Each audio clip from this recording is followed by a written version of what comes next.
Hello. Hello, hello, hello, hello.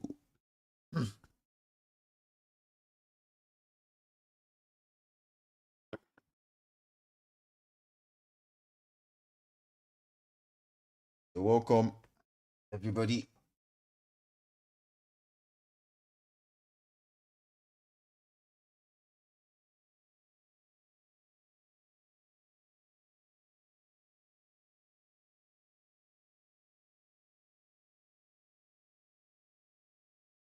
For some of you that prefer YouTube, we're live on YouTube as well. All right, so you can go to YouTube, watch us on YouTube. If you like TikTok, I mean, why not? Welcome, welcome, welcome. How you guys doing? How was the day? Okay, I'm gonna start shortly.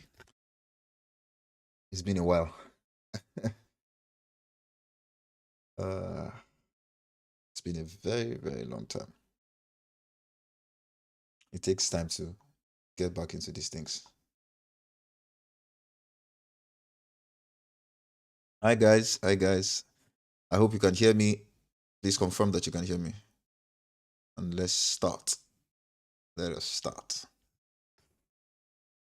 Hello, I can see Beatrice, Flora, different people. Just a few tips here and there, and then we'll start.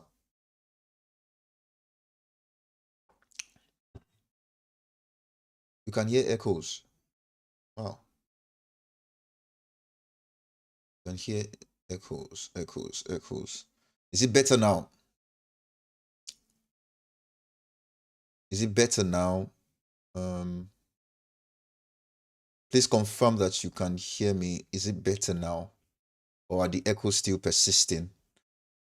Slightly better. Wow, that's interesting. What am I doing wrongly? I don't know. It's perfect. Okay. Ah, that's good. That's good. That's good. Thank you very much. Thank you very much, Flora. Thank you for that feedback. That's helpful. I'm testing a setup right now. I'm testing going live simultaneously on YouTube and TikTok. So maybe that's why. I probably have not gotten a hang of it, but hopefully, you know, hopefully it's better over time. Over time. So how have we been? How have we been? How is life? How has life treated us over the past 1 week? I hope it's been fun. And if it has not been fun, I hope you have made it fun for yourself. I hope you have, because I mean, my brother, how are you doing, sir? How are you doing? It's good to have you. Yes, like I said, hope you have made life fun for yourself, because at the end of the day, it's whatever we make it, or whatever we make of it. For me, stressful times. Honestly, stressful times. I'm doing a lot of things at a time, demands here and there. So it's stressful, but I'm counting it all joy intentionally. I'm just trying to make sure that I make the most of the time. All right, I'm just trying to make sure that things are enjoyed. All right, I'm not just living by. I'm not just passing through life or making life pass through me. I'm enjoying the moments as well, because that's important for me.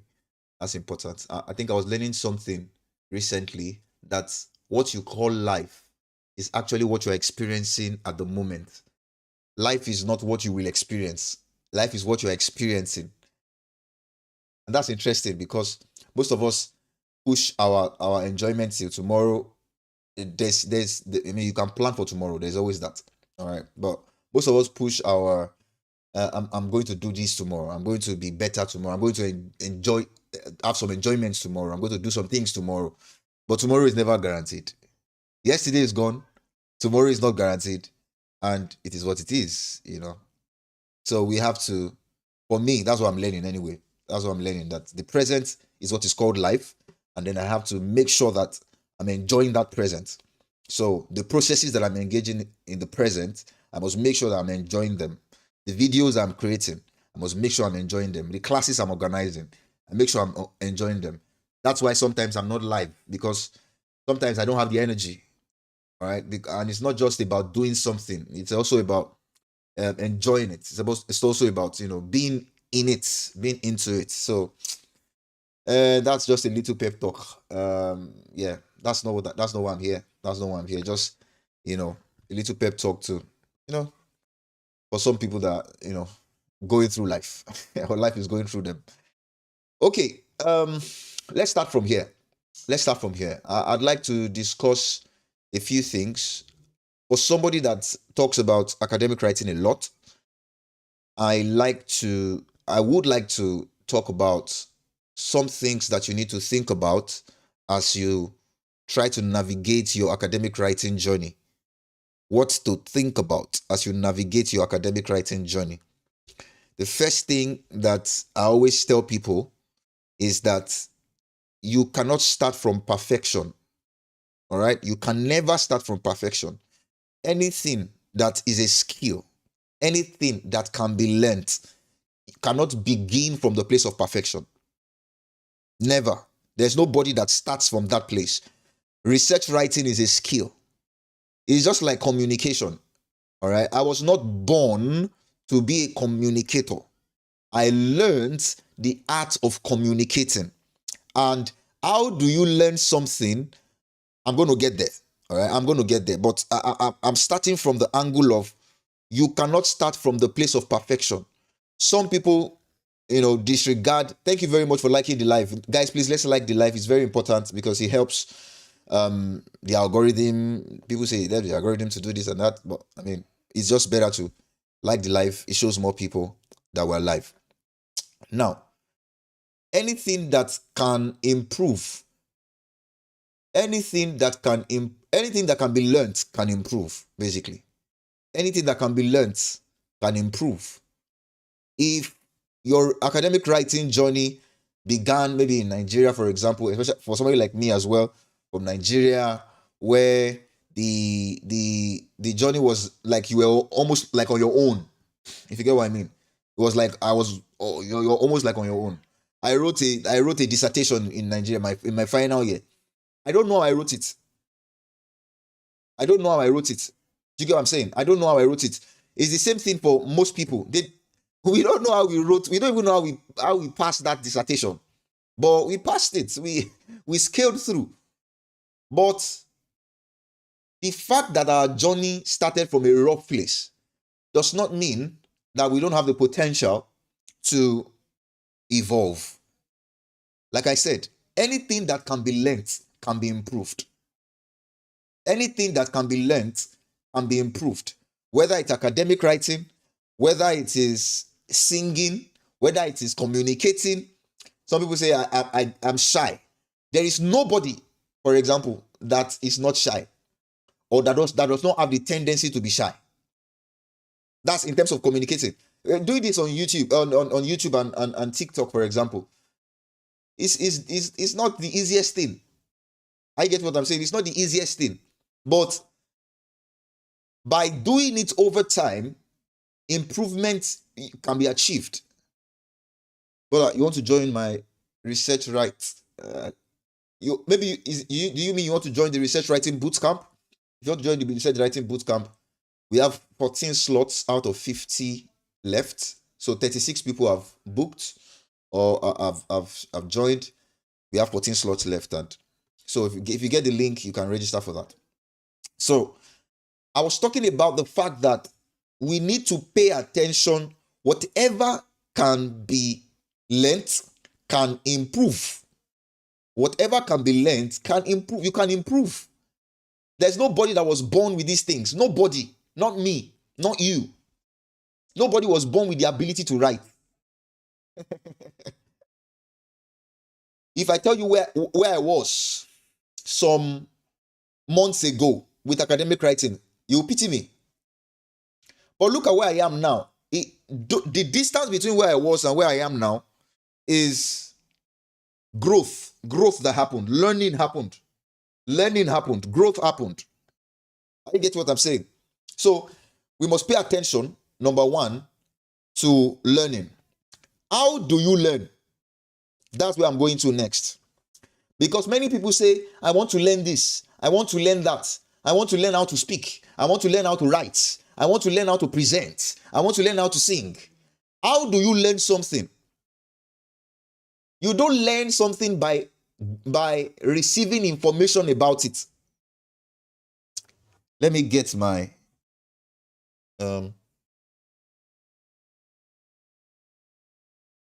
Adekomo.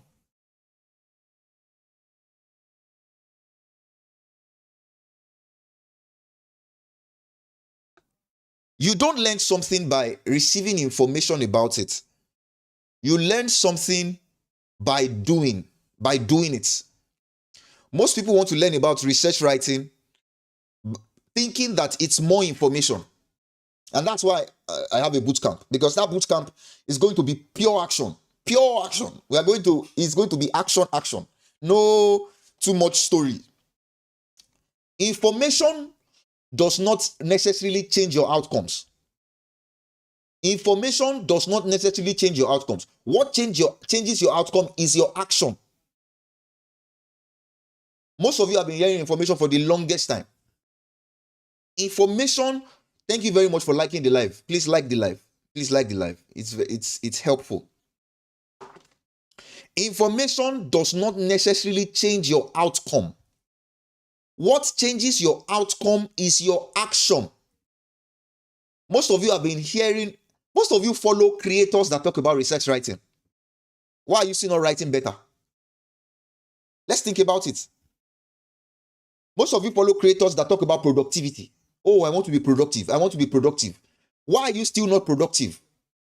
Because information is the pathway, but you still need to take the walk. Information is the pathway, is how you is like, I'm giving you the map, but you still need to take that walk. So you don't need more information. In essence, that's what I'm saying. You don't need more information. Most people think, oh, when I hear it in a different way, or when somebody says it in a different way, maybe it will make sense. Yes, teachers have a way of presenting things in a way that makes sense over time, or in a way that is simple for people to understand. But information on its own is not what changes people. Information on its own, thank you very much, Ra, is not what changes people. You are changed as you engage. You are changed as you engage. You are changed as you engage. If you don't engage, engagement as in doing the stuff, if you don't engage, you will not be changed. All right? You will not be changed. And that's the entire thing.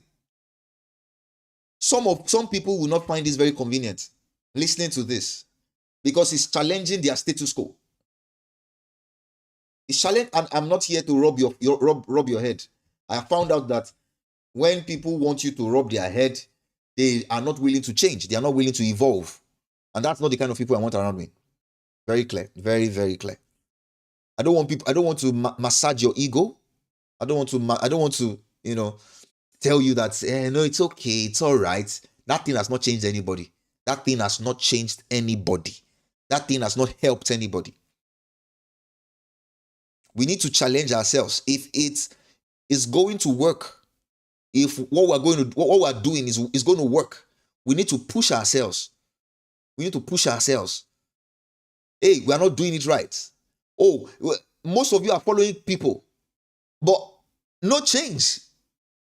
Have you sat down to just think about it, like, oh my God, I'm following people, I'm listening to this, I'm listening to that, but nothing is changing. It calls for a lot of attention. It calls for a lot of attention. All right, it calls for a lot of attention. If you want to join the chat, you can already begin to join, I guess, so that we can start.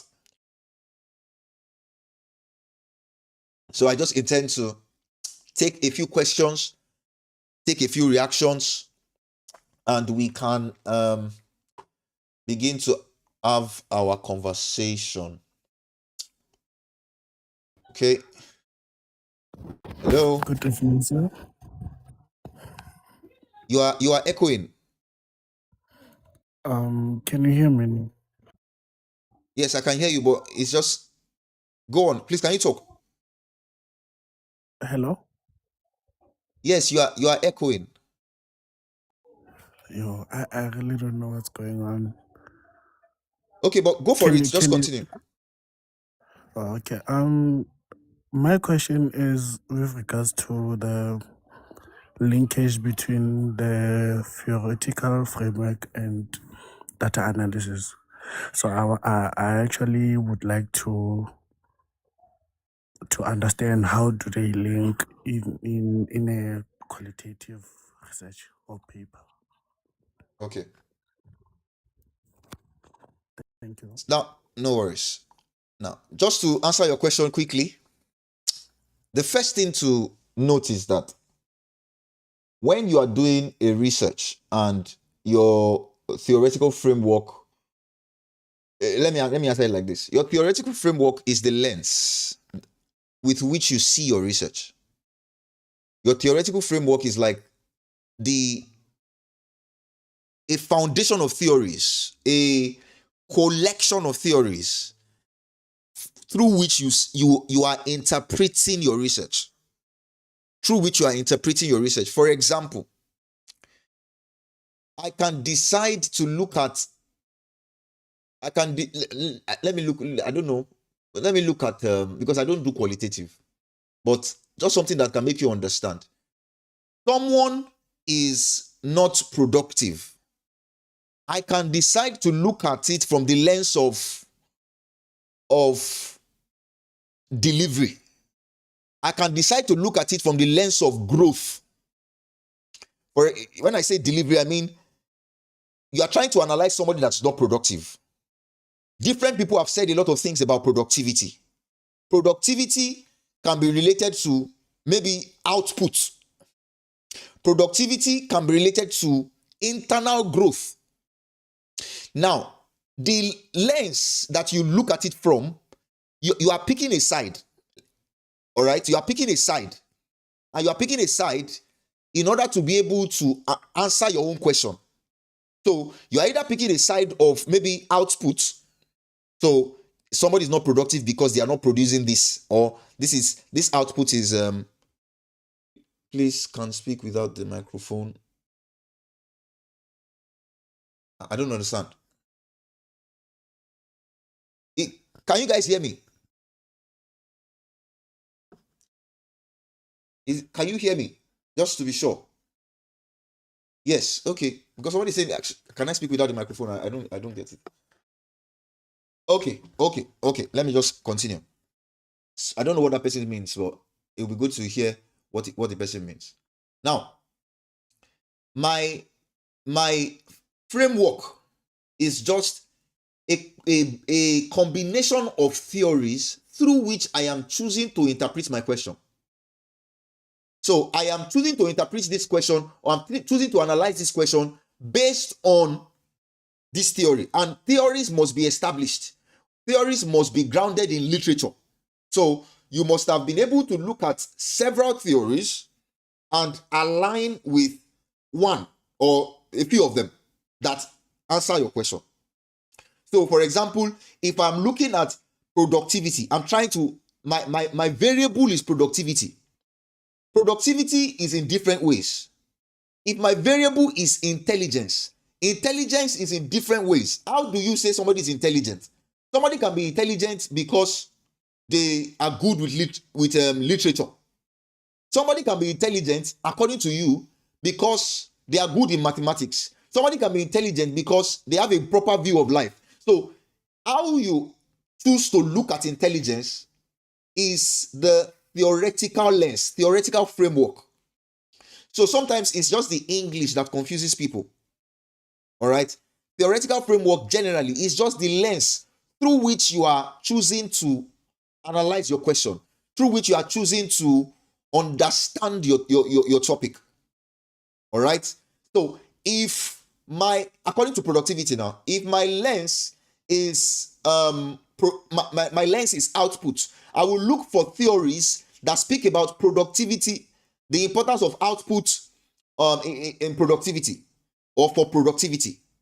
I'll look for theories, well-established theories, all right, in my field about the importance of output for productivity. And that will be my lens through which I'm looking at it. Established theories. Now, for somebody like me who doesn't do qualitative, you may still need to do some digging, but that's the entire idea of a theoretical framework. Now, how does it influence your methodology? Now, when you are designing your research, you are not designing your research based on what is convenient for you.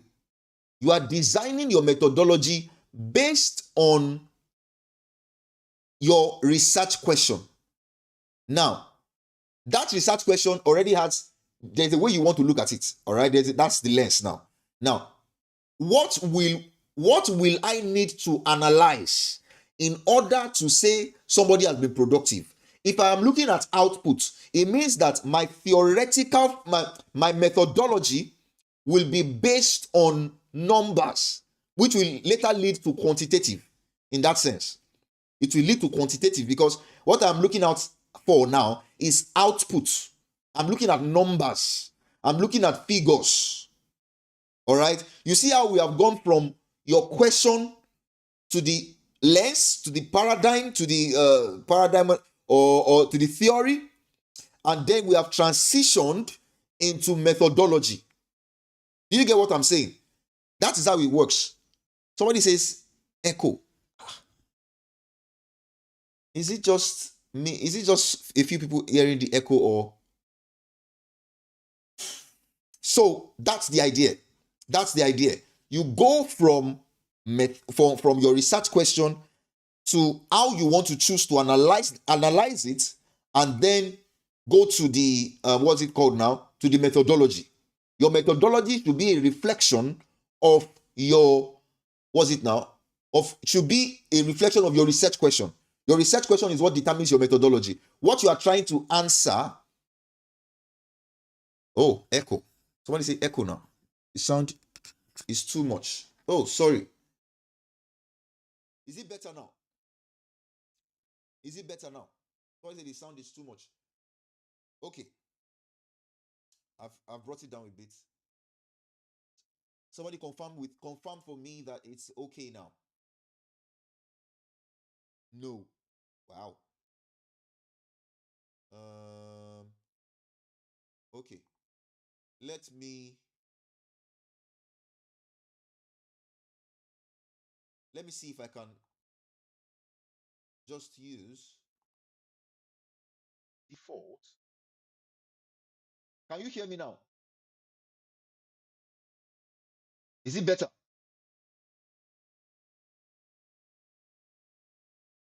Confirm that you can hear me. If you can hear me, that will be good. Confirm that you can hear me better now. Better. Okay. I've stopped using the mic. I think it's the microphone, I guess. I think it's the microphone. Okay. So that's the idea. Your question must be, you must solidify your question. You must know what you want to answer. Number one, know what you want to answer. Number two, go from there to know how you want to view it. How do you want to view it? How do you want to view your question? All right. How do you want to view your variables? What are the variables you are measuring? For example, there's this work I am proofreading, and it's talking about mentoring. They're talking about mentoring. Now, mentoring can be in different ways. What aspect of mentoring? What qualities of mentoring? What variables of mentoring? I get what I'm saying. Those are the things I will look at the theory to be able to establish the variables of mentoring that I want to measure, and then go to my methodology and then measure those things, because those things then become the answer that I'm looking for. You can talk about, I've spoken about productivity, um, you can talk about being healthy, for example. For example, if you see somebody is healthy, how do you measure somebody being healthy? Being healthy, do you mean that because they have six packs? Being healthy, do you mean because they eat well? Being healthy, do you mean because they eat balanced diets? How do you measure health? So it's theories that will make you able to measure health. It's the theories that gives you perspective on how to measure health. So I hope I've been able to help you in this area, because just make sure that your question is known, the variables are known and established through theories, your theoretical framework, and then those things you have spotlighted, that you have identified, can then become your variables that you're going to measure, maybe through qualitative method, maybe through your research design that is qualitative, maybe whatever design you are using. Just make sure that it's giving you perspective. For example, the kind of design you will need to know how mentorship happens or how mentorship develops amongst mentors and mentees cannot be quantitative. It will be qualitative, because at that point, you want to learn about people's lived experiences. How have their relationship with the mentors evolved? Does it make sense? How it has evolved. So you are going to use qualitative. You can either use case study. You can either use what I don't. I'm not a qualitative person, but I think I've done a lot of work on qualitative analysis, and I'm able to say some things about it. You can use case study. You can use, okay, you are using case study exactly. So you can use different things, to just to get your answer. So I hope that makes sense a little bit.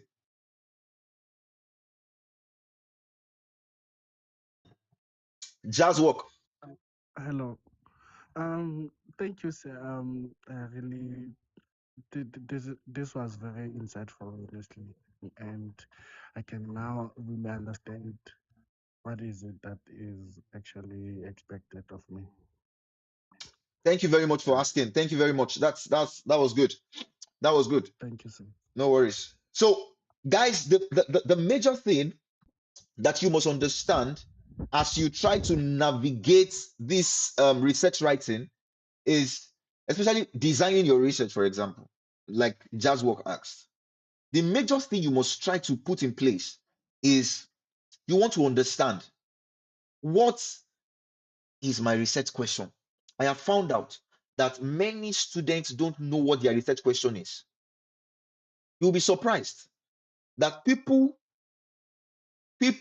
want to do a research, they don't know what they're looking for. People are looking for something that they don't know that they don't know they are looking for. If you are looking for something that you don't know you are looking for, the chances of finding it will be very slim. Research is, I am looking for something.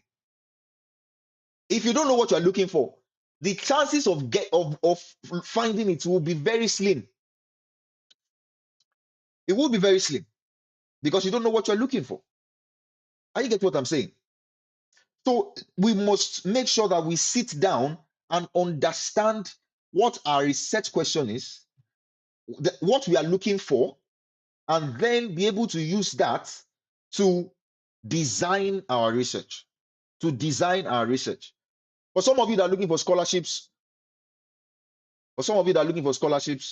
our I mean, we've done our scholarship webinar. Okay, we've done that, and it was a success.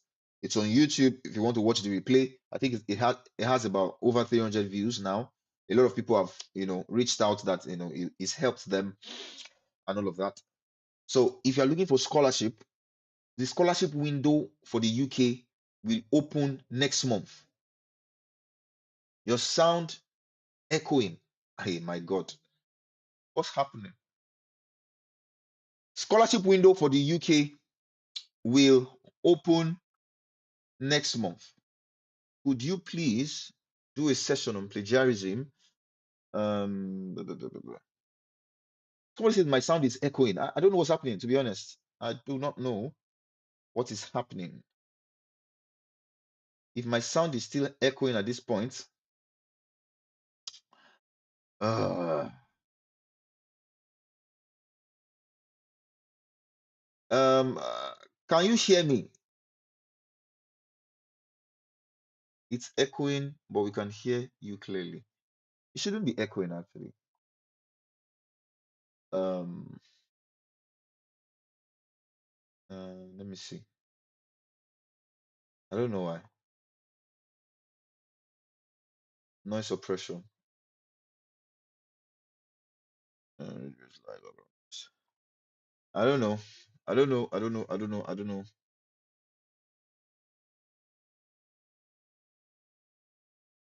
How about now? How about now? Please just confirm that you can hear me and it's not echoing. It's difficult. Is it? Oh, better. Oh, okay. That's good. Is it better now or is still echoing? Please let me know if it is still echoing. If it's still echoing, I'll probably work on it. It's still echoing. I don't know what is happening. I don't know. But it's not echoing here. Uh, hmm. Please just let me fix this. Let me fix this. Audio effects. I don't know. Hello. Hello. Okay. Okay. I think I can hear the echo. I can hear the echo. Um, Let me see. Guys, maybe we'll manage it. I can only say we may have to manage it. I don't know. I don't know. General settings. Let me see. How about now? Let me test it. How How about about okay? okay? How about now? How about now? How about now? Is it better now? Hello? Hello. It's better. It's better. Ah, Ah, good news. good news. Oh my Oh days. my days. Thank you very Thank you much. very much. That was That helpful. was helpful. Okay. Okay. Okay, that was helpful. That was helpful. No, sometimes you just do these things and I don't know. Okay. Hmm. So if you have questions, you can join. Let's start. Let's start answering questions. Okay. Let's start answering questions now that we can hear ourselves. Let's start answering questions. Hmm. If you have questions, please let me know. Okay. So let's just go straight to the point. Now, if you're looking for, you need a quick editing crash course. If you are looking for scholarships within the UK, there will be openings starting from what's it now? September. All right. Findaphd.com. I would have decided to show you my screen. Let me see if I can do that. Let me add source and display capture or Windows capture. Let me see if I can show you my screen.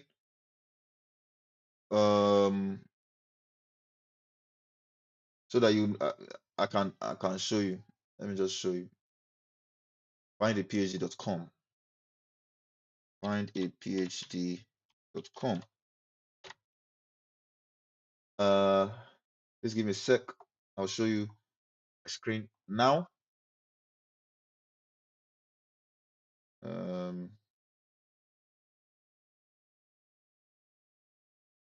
okay, confirm that you can see my screen. Let me bring it down.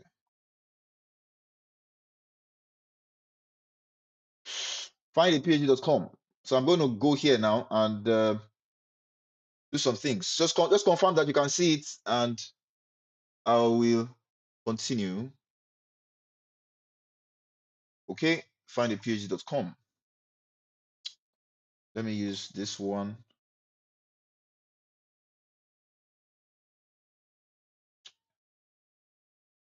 Okay, you can see. Perfect. So for now, you can see that there are 3,212 PhD projects at the minute. 3,212 PhD projects at the minute. But from from September, which is next month, they're going to have more PhD projects. All right, more PhD projects from September next month. So, for example, if you want to, let me accept all. If you are looking for a project, maybe in plant biology, plant biology. Now, enter the large screen.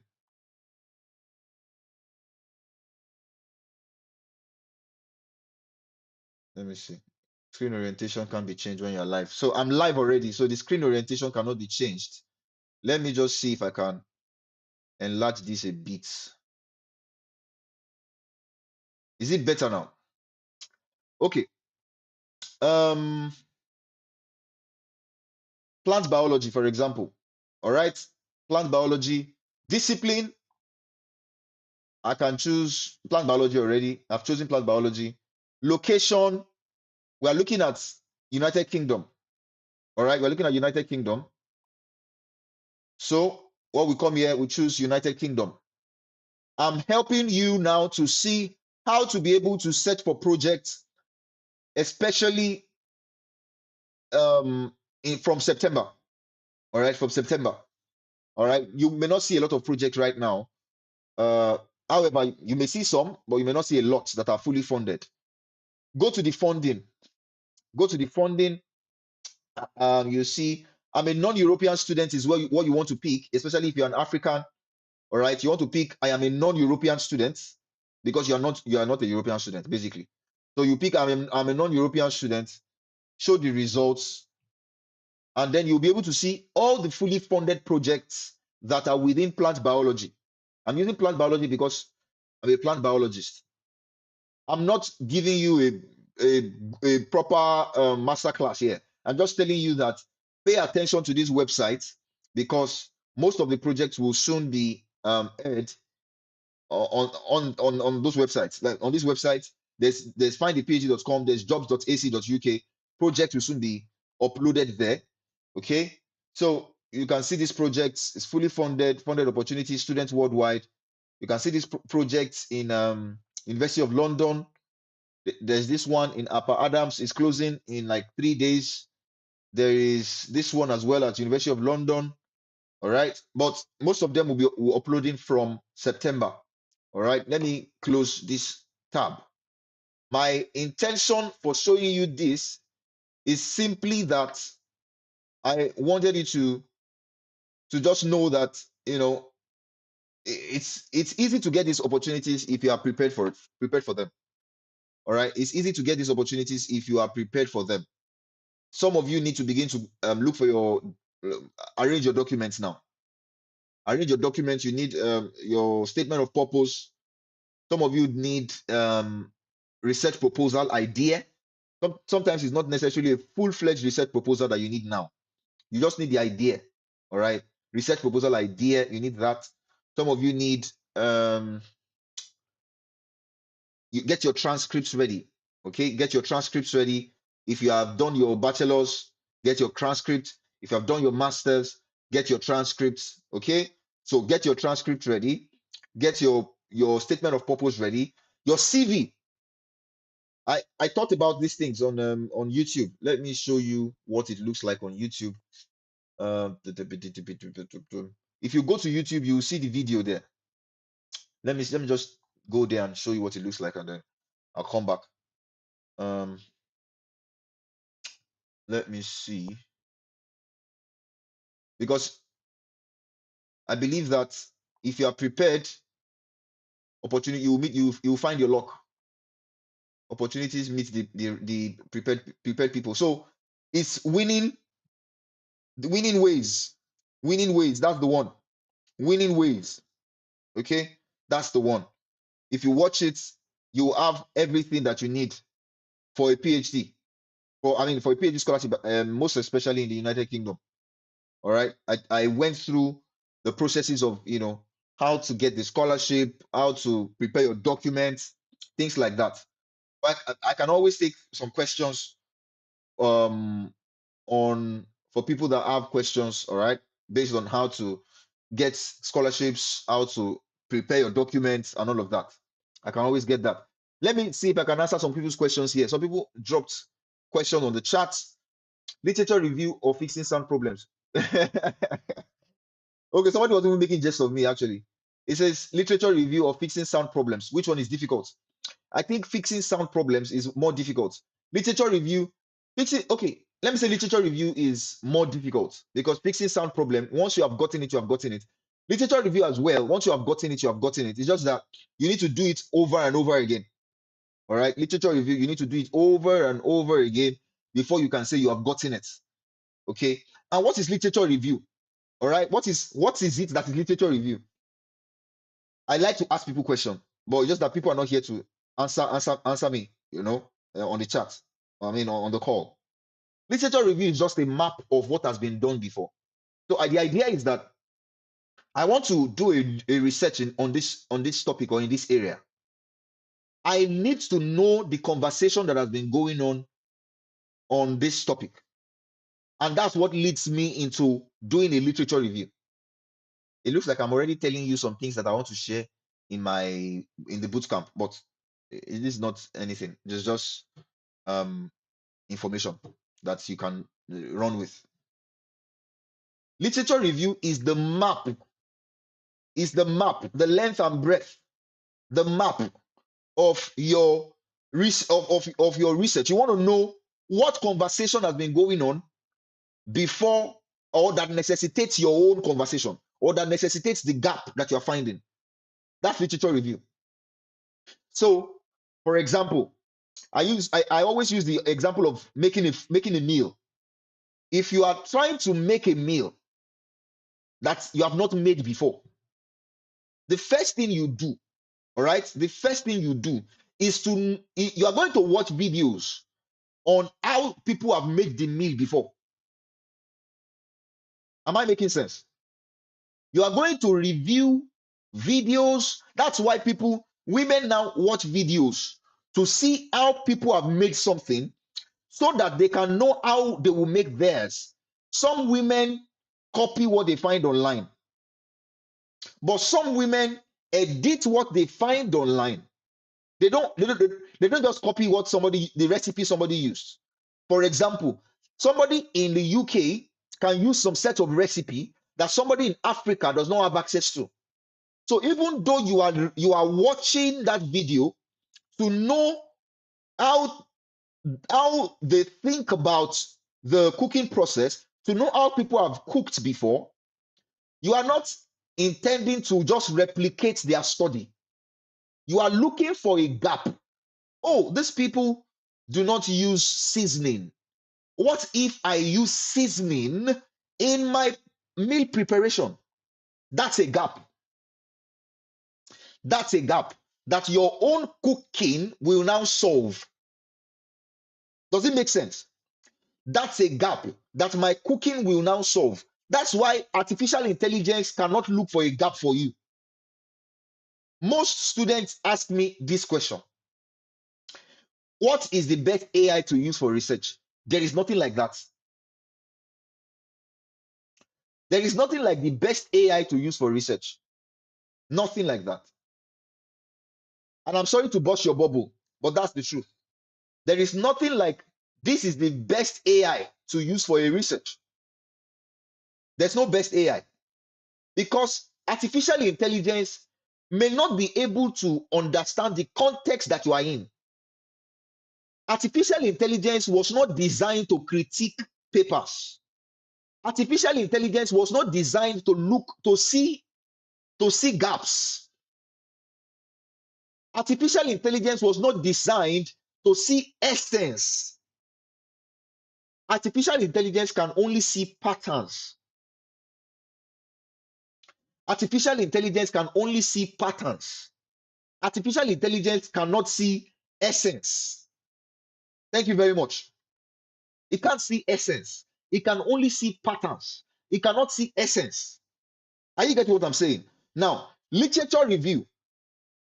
If you want to do a good literature review, now let me be honest with you. There are certain artificial intelligence now. They are getting better at reviewing a lot of papers and telling you, oh, this is what is obtainable here, that's what is obtainable there. So, but the fundamental thing is that you are working on a question that is yours. Don't let artificial intelligence get you a question. If it gets you a question, artificial intelligence is the researcher. And I'm telling you that the question that it may get for you may not be a question that you can run with, may not be a question that you can defend. That's a problem that people have now. You see a lot of writings that obviously, thank you for following, that obviously reflects um artificial intelligence. It's obvious. I will tell you how to if when you see something, you know that it's artificial intelligence. Artificial intelligence says a lot of nothing. Artificial intelligence says a lot of nothing. Says a lot of nothing. If you are trying to find a gap, please find a gap by yourself. If you want to use artificial intelligence, use it as a tool to speed up your research, your search. Let me put it that way. Use it as a tool to speed up your search, not as a tool to replace your thinking. Use artificial intelligence as a tool to speed up your search, not as a tool to replace your thinking. If artificial intelligence replaces your thinking, you are not doing research. You are not doing research. Literature review is such that you are reading what people have done before in order to see where your own research fits. Artificial intelligence can speed it up for you, but you need to know what you're doing. For example, I use Claude. Thank you for following. I use Claude. All right. I don't use a lot of I don't use ChatGPT. I use Claude and I use Notebook LM. Those tools are very important for me as a person. I use Claude. It's called Notebook LM now is called Google Notebook. Google Notebook. Claude and Google Notebook. That's what I use. Because I don't need too much. I need something that can work with me, not work for me. Notebook LM or Google Notebook is good for synthesizing. Not really synthesizing, to be fair, but it's good for when you want to get something from a paper or from some sets of paper. You want to know their thoughts. You want to know the themes, the general themes that some set of paper, talk about. So if you have like 20 papers, you are trying to write something, you have 20 papers, all right? You can put it on Gemini Notebook and then ask it question, interrogate. But those tools are only useful when you know what you are looking for. Because artificial intelligence is designed to give you something. And when you don't know what you are looking for, it will give you something that you run with, and then you find out at the end of the day that it was nothing at the end of the day. Like this was trash. But if you know what you are looking for, you know how to interrogate the papers.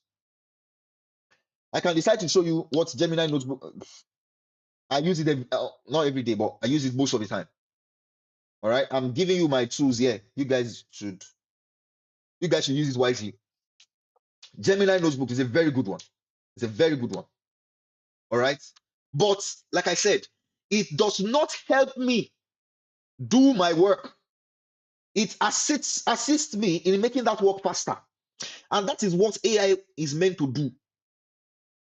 That's what AI is meant to do. Don't write to Claude, I am doing a research on this.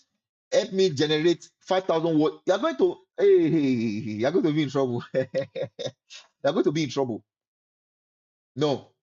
Oh, I need 5,000 words of this. Oh, I need 2,000 words of this. That's laziness. Laziness. Laziness.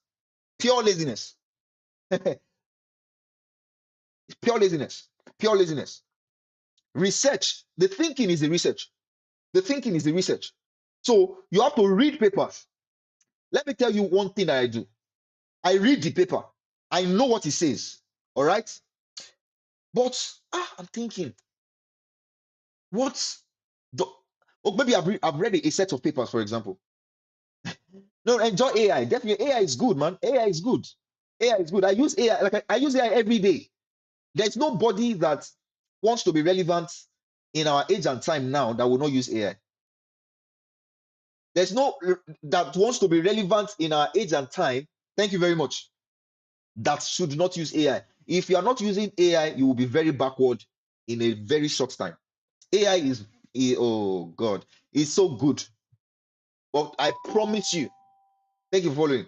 I promise you that AI is as good as you know how to use it. Many people don't know how to use AI. I'm going to be training some set of people in October on how to use AI for research. Like it's going to be like my playbook, how I use AI.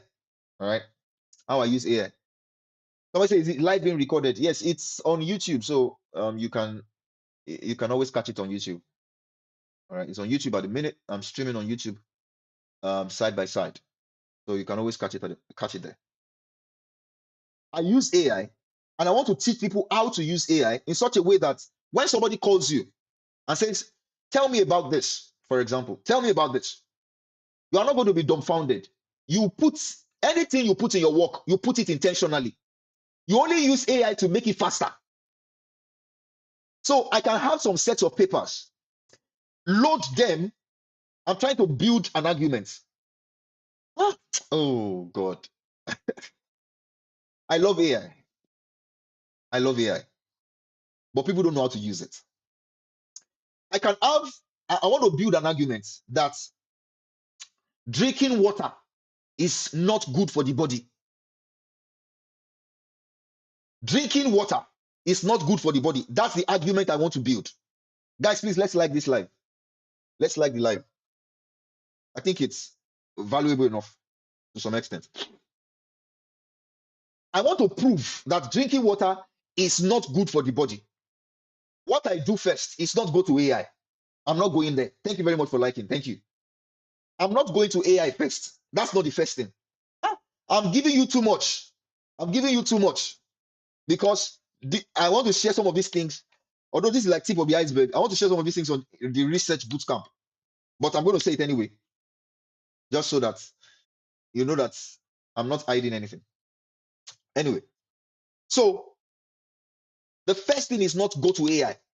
The first thing is go to your database. All right.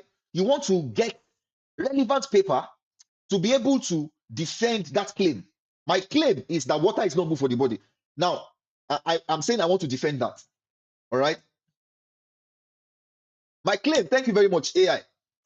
My claim is that water is not good for the body. I will go to databases and put in some search terms. You can get the search terms definitely from AI. I'm going to teach you how to do that in the bootcamp. You can get the search terms based on your research question. Put it on AI. Maybe Scopus. Hey, my brother Brian, how you doing?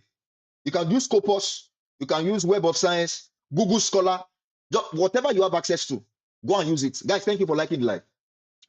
Go and use whatever you have access to. Once you get to the database, get some set of relevant papers. You screen them definitely. You check the abstract. Oh, I don't like this one. I like this one. I don't like this one. Oh, this one supports my claim. Download those papers. Skim through them. All right. You will be able to see some that are relevant, some that are not very relevant, all of that. Now, based on what you have screened, you are going to be seeing some conversation because you are not just taking any paper, you are taking papers that are related to the research question the research you are writing. All right. So based on that, I would have seen some people's perspective. This one says that water is good for the body. This one says that it depends. This one says that. That one says that. So based on what I want to look for evidence to support my claim that water is not good for the body. I will look for papers that have evidence based on that. I can, maybe if I find like 5 papers or 6 papers, I will upload them on Notebook LM. That's Gemini Notebook. I'll upload them there and tell Gemini Notebook, I am trying to get evidence for this claim that water is not good for the body. What do these papers say to support my claim? I have helped your life. Because these ones now, you are not, it cannot hallucinate. It cannot hallucinate. It will be thinking through the papers you have, the sources you have supplied. These things, guys, is not magic. So it will be thinking through the papers you have supplied. It will give you their thoughts. It will give you what they thought about. In fact, it will tell you what they thought about and tell you where you can find it in the papers. So when you have seen that, you go to the papers and then you find it. Okay, you say, okay. So what you are now doing is because that's why training is very important. Because if you don't know what an argument should look like, you will not know how to piece the argument together. Let me give you a structure of an argument. An argument must have a claim. An argument must have a premise. So you are saying water is not good for the body. That's a claim. Because, what is the because? Perplexity. I've not used perplexity before, but I think people say it helps. I've not used perplexity before, honestly. Water is good for the body, and water is not good for the body. That's my claim. Because, and I will not go and look for claim. I will not go and look for evidence, because evidence is very important. Your because cannot be an opinion. Your reason cannot be an opinion. That's why you present evidence. In the study of this 2022, they found out that you can even say this was corroborated, or you may not be corroborated anyway, but in addition, maybe people that also did something related to that to find that water was harmful for the body. That's evidence. Now, you are not just going to say your evidence and run away or drop your evidence and go. The next thing you want to do is analysis. So claim, evidence, analysis. So analysis is what do you think about what they said, not what did they say. Yes, Peel method also works. Point, explanation, point, evidence, explanation, link. Point, evidence, explanation, link. But I'm saying for an argument all the time, it must be claim, evidence, analysis. So what do you think about what they said? All right. So your analysis must be there. Based on, you may not use based on, but I'm just saying. All right. This, that. Add your voice, because there has to be something that you think within what they have done. Another thing you must look for is objection. If you are trying to build an argument, you must look for objection. So you are not just looking for, this thing is a secret, you are not just looking for things that back up your claim. You are looking for evidences that also refute your claims. All right? Evidences that also refute your claims, so that you can bring it into the conversation. You say, although this was found, you will not look for a shortcoming. Their sample size was, we will get into more details in the bootcamp, but I think I've helped you. The claim, the evidence, the analysis. You also bring in the objection. The objection is very important. All right. Now, you cannot put all everything in one paragraph. All right. But I'm saying that that's how you will build. Somebody says, in terms of the analysis, how do we identify themes and sub-themes of large set of data? That's a very good question. That's a very good question. So, and I'm sure this is for qualitative guys, because I'm not qualitative. I'm not qualitative, but I can speak to some of these things. Now, if you are analyzing a data or a set of data, before you go into analysis, you must already have some preconceived things within you, through your reading. All right. Some, when I say preconceived, I mean, it's like when I want to prepare something, right? When I want to prepare something, thank you. When I want to prepare something, I already have an idea of what the output will look like. I get what I'm saying. So there has to be themes within, based on your research. So things that may appear. So you already know what you are looking for. You already know what you are trying to get. Now, as you begin to analyze your, maybe the interviews and all of that, you will begin to see some things that align based on what you have found earlier. Now, one of the things that people do, that I've heard people do, is that once they have identified themes, they go back to the people that they did the interview for, to say, okay, does this properly capture your experience? Does this properly capture what you said, or am I being biased here? That's far from the idea. But once you have established that, based on what you have found, you're going to use what you have found as a guardrail for what you will find. Because sometimes what you have found, or what you will find, needs a name, and it has to be substantiated within literature. So that's why you definitely need to have done your literature review first, and then have some themes. All right. Then your analysis of what people have said in your interview, for example, from the data you have gotten from the interview, will begin to find spots within the preconceived. Preconceived is my own way of saying it. Okay, so within your preconceived themes, there are some themes that cannot be explained just by keeping them as one. Some themes then need to be broken down into sub themes. So this theme needs to be broken down into these sub themes, because we will not understand this if we don't understand these sub themes.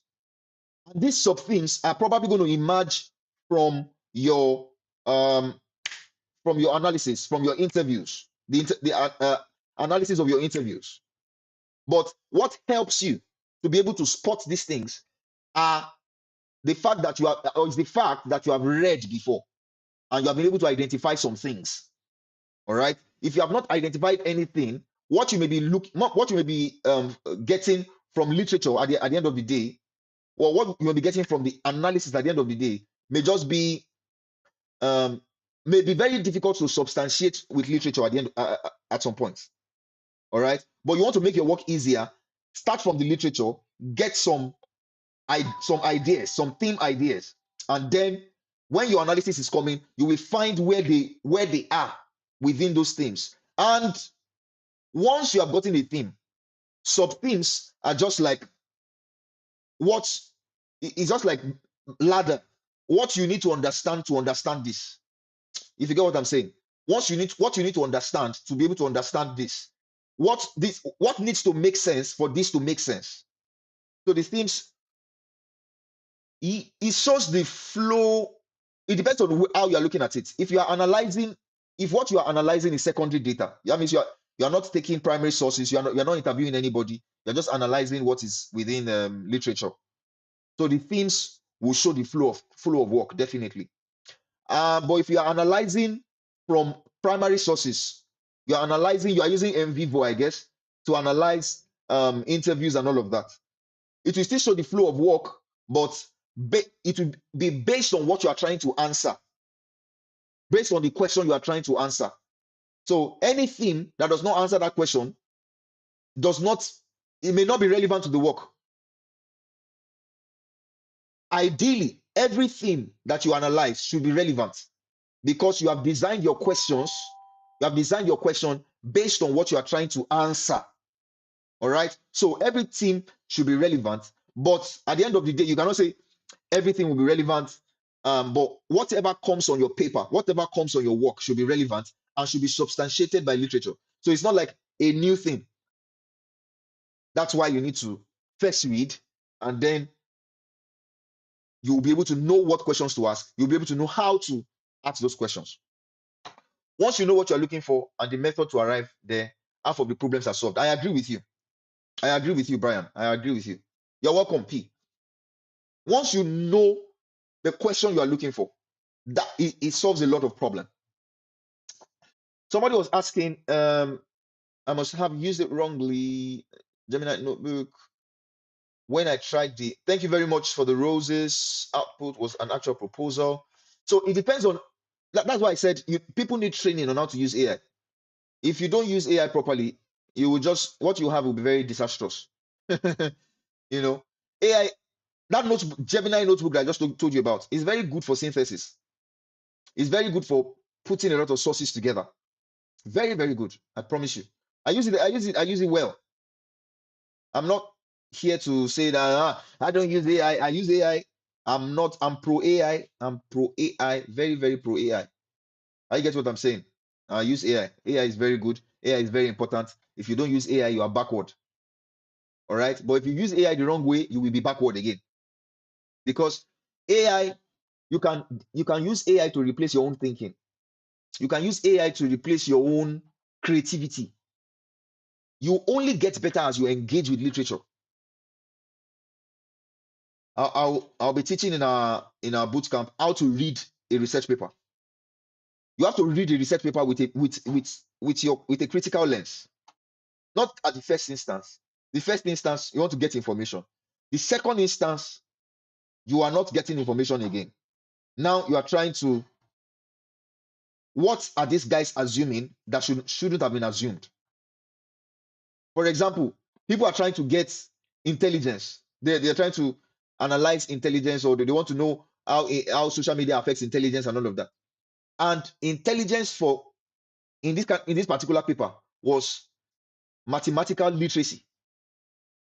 Somebody can be good in mathematics and not intelligent. Does it make sense? Somebody can be good with mathematics and not intelligent. Intelligence cannot be mathematical literacy. But if they measured mathematical literacy, that is your point to come in. That no, although they found this and not found that, but these authors assumed that intelligence is about mathematical literacy. Now you can now bring another source that says intelligence is not about mathematical literacy. All right, to back up your own standpoint, because every time you read, you are taking a position. Everybody that writes a paper is not correct. That's a critical perspective. The fact that it was published does not mean that it is correct or is the truth. The fact that it was published does not mean it's the truth. The fact that a paper was published does not mean it's the truth. They just found enough evidence to make it publishable. And you can publish rubbish. Don't let me say you can publish rubbish. You can publish what is not true. But at the end of the day, it's not about finding truth. Research is not about finding truth. Research is about advancing the conversation. If it was about finding truth, they would have found truth since. Truth, they would have found it since. There's only one truth. There can only be one truth. People say, now listen to what I'm saying now, that there's only one truth. That's my standpoint. Somebody can be listening now and saying, no, there can be different truths. That's academia for you. So I believe my standpoint is that there can only be one truth. If everybody has their own truth, we are in trouble. There's going to be chaos. So academia is not looking for truth. Academia is looking at advancing the conversation. Okay, if you say water is good for the body, how do you measure what do you mean by good? For example, Water is good for the body. It makes sense now. Water is good for the body. Everybody knows that. Look, what do you mean by good? What is good? Do you mean that water helps us stay hydrated? Do you mean that water keeps us alive? Do you mean that because the body contains 65% water, the cells need water to survive? So water is good for the body. It's just a general claim.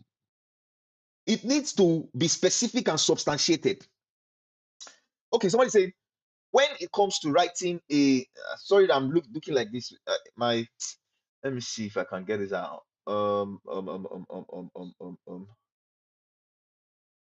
Uh, okay, okay. So when it comes to writing a research proposal for a master's, this is for 5 pages max. Do you want to come up and ask your question? Do you want to come up and let's have a chat? Do you want to join the live? Join the live and ask your question so that we so that I can just answer you once and for all because it's the messages are splitting and I don't know how to put them together. Um, if you are writing a research proposal, if you're writing a research proposal, your research proposal is basically background. All right, background. You want to know. You want to briefly state what has been done. Background. So you're saying that this is a you're doing it like a funnel, okay? Inverted, no, a funnel, inverted pyramid. So it's background. You're telling them this is what's obtainable, this was general. Then you're going straight into the problem. All right. But this has not been done. But this, is a big problem. That. Somebody's trying to join. Some requests a certain number. Yes, yes, yes, yes, yes. That's very correct. Follow the school plan of the school templates. All right. I'm just giving you a general overview of what a a research proposal for your master should look like. So there's a bigger problem. Oh, climate change is causing a lot of depletion in food security. That's a big problem. All right. So hello, Anu, how you doing? So a lot of problem. Now you want to say what has been done. You want to say now what's the problem? What's the specific problem that your research is coming to solve? Do you understand what I'm saying? And then you go into literature review, a bit of literature review to give context. In the introduction, you want to make sure that you are stating your aim and objective, definitely. All right, your aim and objectives. Then you go into talking about your doing a short literature review, then literature review that then leads to the gap. Then after that, I think you're talking about methodology, your proposed methodology. After that, you are now talking about the timeline. Okay. Hey, Abiodun, how are you doing? It's been a while. How are you doing? For discussion's sake, okay. So then the timeline for doing your research and then proposed data analysis method, and then you should be fine. And then references. All right. And then proposed contribution. Contribution section is very important as well. Okay, so it's just Michael, it's just a brief overview of the whole thing you're doing. Yes, please go for it. um, I'm actually doing my honors right now, né? So um, I've already done the proposal part. So now my question is, how do you actually move from the proposal to the actual research, like doing a research report? I don't know if maybe So my question. so you're saying I'm coming, let me bring somebody in. Somebody's trying to join. Oh, okay, accept. So you're saying that you have a research proposal done. Yes, Okay, now as have you submitted it to a supervisor? Have they accepted it? yes, everything is fine now. So the only thing that I have to do is do the actual research. Now, once that has been accepted And and your super accepted hmm, and your. please okay, let me mute this person. Okay, so once that have been accepted and your supervisor is happy for you to proceed, the next thing is to do a proper literature review. All right, do a proper literature review. Once you have done the literature review, work with your supervisor to design a project, to design for a research design. I don't know if that's how it works for your school, but the most important thing is that you work with your supervisor. All right, you will always work with your supervisor, design do submit a proposed research design. Then they can, you can have a conversation on that proposed research design, and then you proceed with your work. All right, based on all the things you have said in your proposal, you go ahead to effect it. Do you understand what I'm saying? Mhm. Yeah, so work with your supervisor on that. It's not something that you can go ahead to do yourself, eh, because you have a supervisor. It's something that you will still do on your own, but your supervisor would, give you point you towards what is accepted, by them, or what they would like to see, or what they wouldn't like to see. So it's not self-led, it's a supervisor Mhm. relationship, that kind of thing. So, so, so, do you mean the first step from now on is uh do the literature review and then send it to the what's this the supervisor and then get the feedback and then carry on. Yes, yes, do a literature review, send it to supervisor. If they want you to do a research design, they will let you know. If they want to have a chat with you on how to design if they can even ask you for a proposed methodology section. All right, they'll say, Mhm. okay, um, let's see your methodology section, the proposed methodology section, and then you can pick it up from there. Thank you, But make sir. sure you work with your supervisor. Always do that. Okay, thank Yes, you. yes, yes, yes. Cheers. Um, somebody asked a question here. It says, how do you go about reviewing paper when writing a review paper? Okay. How do you go about review paper when writing a review paper? I don't get it. I don't get it. Somebody says, finally, after let me see, I finally found a supervisor, but I need to get admission at the university. Anu, can you speak? Anu Frasta. Hi Sam. Hey, Yeah, how hi are you? Sam. How are you? How are you? Yeah, I'm. Do you know me? I know Noticing you. me? It's been a while. It's been a while. Yeah, you are also not live in TikTok, and I haven't seen your post yet. I know. I know. How is your research going? It's going well. It's going well. Thank you. Thank you. How has yours been? Yes, How has your search been? I have been also selected in your government job, and I have always a dream to start the PhD. So I have been also mailing to the professor, and finally the time has come, maybe. And he is accepted to me be the chief supervisor of the project, and we have been developing the proposal, and also like it's in the New Zealand University of Massey University, and he had already told me to be the chief supervisor, and also we are working on the proposal. So one thing is that I haven't done IELTS yet, so my date is August 15. So I'll do the IELTS and then just proceed for the admission. And I would like to ask some questions, Sam. Like after the supervisor acceptance, so how difficult or how easy to get the admission in the university? First one. Okay, let me answer that. Since you said that's first one. But Yeah, let me let yeah, me yeah, let me say that you have done very well. Most people that join, you know, try to take some steps. But I mean, it's been long since I saw you, but I know that you are always, constantly, trying to get more information, and you are taking steps. That's very good. So always, always. I know that's very good. That's why I hail Yeah. you. I hail you. So the thing is, once you have a supervisor approval, or a supervisor that's willing to Yeah, bring you on board, you are closer. All right, you are closer. yeah, It's just it's just the way it works. Most of there are only 8 universities in New Zealand.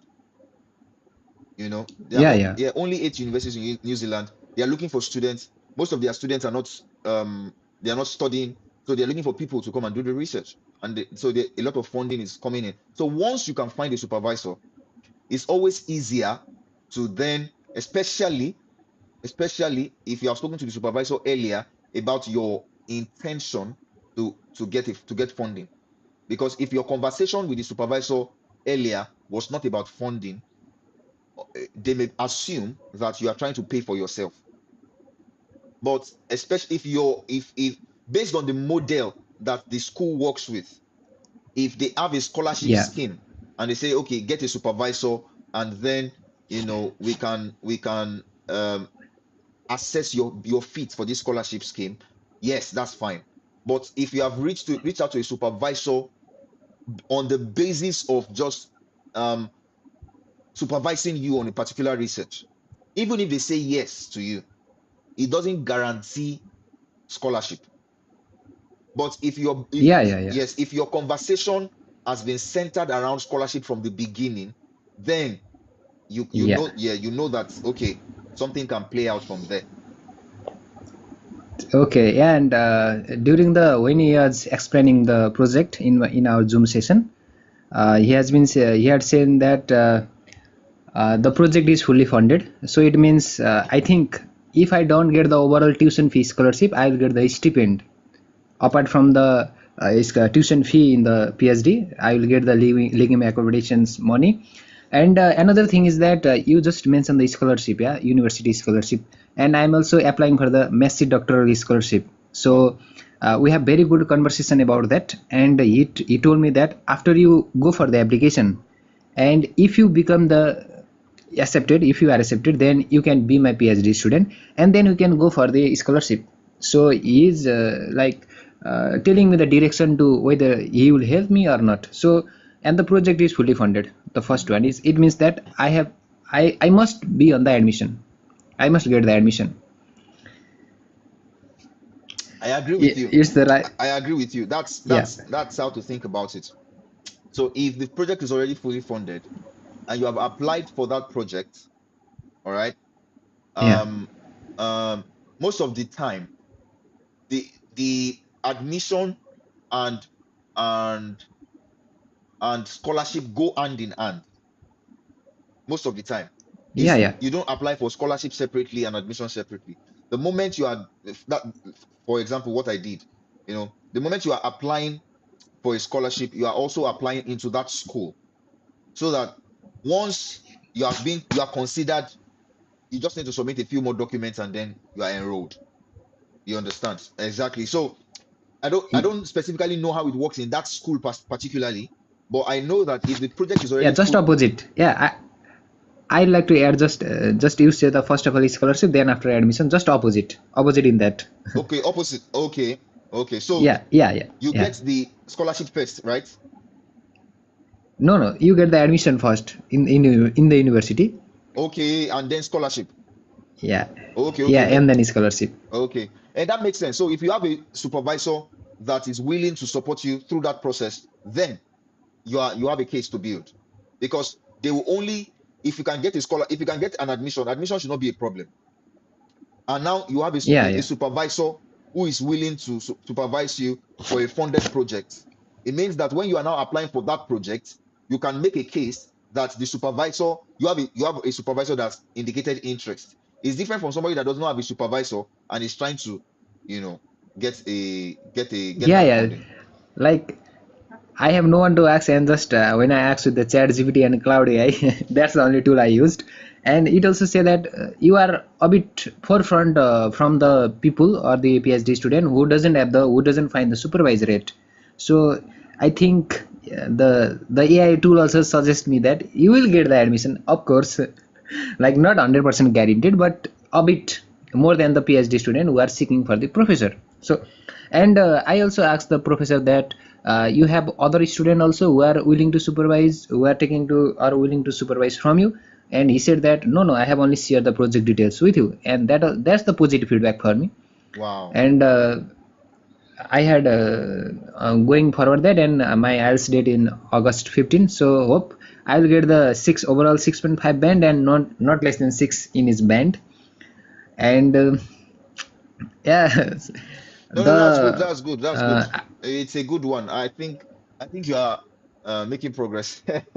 I think you're making progress. yeah, It's yeah, that's IELTS. If you can do well in that IELTS, I wish you all the best anyway. If you do well in that IELTS, New Zealand is a good place. I think Johnson is in New Zealand. There's a guy who got his scholarship in New Zealand. He just moved to New Zealand with his wife from South Korea. So people are moving to New Zealand, and there is this applied doctorate scheme that has like 22 scholarships. Let me see if I can show you guys. Applied doctorate scheme. All right. So it has like 22 scholarships on there, and then people can apply for that as well. But it's in New Zealand as well. So I think once you have done your IELTS, because I think it's a requirement. So once you have done your IELTS yeah, yeah, for your admission, apply for your stuff, make a good application, get the admission, and then you apply for the scholarship opening, make a case. You already have a supervisor who's willing yeah, to have you on board, and you can build from there. But I think it's good that you already have someone that is interested in working with you. Some people don't have that luck or that opportunity, you know. So it's good you have someone already. yeah. Always. So I think if I have the supervisor, then it means it will be the case, not the 100% one sure, but it will be the case. So yeah, you haven't been on the live on TikTok, and you haven't posted on the TikTok because you are not posting anything, and not if I refresh also like in TikTok it doesn't come, No. I man. post every day. I post every day. Maybe because you knew me with a different name. All right. I think it was Growth HQ I was using at the start. So I had to change it to my name so that it's easy to locate me. So I think Yeah, yeah, that's yeah. why. But I post every day, Yeah, yeah, but yeah, I yeah, don't yeah, come live yeah, as often because life is happening. yeah. And how is your wife? She's good. She's good. How Thank is you. she? She's good. She's good. Okay, okay. Thank you, thank you. Okay, thank you. Thank you, Anu. You are in Nepal, is it correct? Yeah, yeah. I'm in Nepal currently. Okay, okay. Because Yeah. I remember you, so I'm trying to remember the last time we spoke. So that's good. That's good. Well Yeah, done. not last time. We used to talk continuous when you are in live. Man, Yes, I always being here in TikTok in late night here. So yes, yes, yes. Thank you very much, Anu. Thank you, thank you, thank you. I wish you the best. yeah, Please update me. Let me know how your stuff is going. And however yeah, yeah, yeah, one can help, maybe review your documents or something. Yeah. yeah, yeah. All Okay, right. Well I'm done. your well wisher. Okay, I'm your well wisher. What did you say? I'm your always well wisher. Well wisher. Well wisher. Yeah, yeah. I'm always Thank you. Thank you very much. Thank you. okay. Cheers. Okay. Cheers. Cheers. Now the floor for others also. Yeah. Yes. Yes. Thank Yes. you. Let me take Bright. Yeah. Rema, how you doing? I'm good. Good evening. Good evening. Good evening. I'll come to you. Yeah. I'll come to you in a bit. Let me take Bright. Bright. Please go for it, sir. Or Ma. Yeah, hello, Samuel. Please, I'm Bright. I'm in UK, Scotland. Nice. Uh, yeah, so for me, I'm learning a lot with research writing. I have my MSc here, so as you know, we are almost finishing post study, and a lot of thinking is going through how to navigate whether you're getting a skilled worker visa or um, you have a PhD or those things. So my journey is quite interesting. I was course rep at my program. I did MSc TESOL Hmm. and Intercultural Com Studies at Strathclyde. So before I completed, I was being mentored to do like write PhD proposals. So I've had a couple and I've gotten supervisors. My challenge is I've been applying for funding, and most of the funding has been unsuccessful. Not because I didn't put in the work, I didn't put in the quality or the grit, but somehow the recent one I went for, I was shortlisted for interview among 30 candidates, and I prepared for the interview. To be honest, I gave my best, but at the end of the day, you know how the sometimes the story goes. So I decided to open up and learn more from people who have navigated this journey, Okay. to see where I am missing out or where I'm getting it wrong. Then I'll be able to sharpen my applications or documents to be able to be successful this time around. Okay. So a few questions. The first one is, I know that in all my application, one of the things that I'm looking at or I'm flagging is my first degree. My first degree at the third year, I had some challenges which I wouldn't talk about here, but it ended me up in a third class. But I have my master's has a merit, Okay. and then I have a PGD. So in most of my and I know most of the funders are looking for 2-1, So in most of my statement of purpose, I'm mostly like trying to say all like how my journey has been, what I did with what I had, Yeah. how I navigated some of the challenges, and then I'm talking about the problem I've found in this field and why I want to use this method to produce this body of knowledge.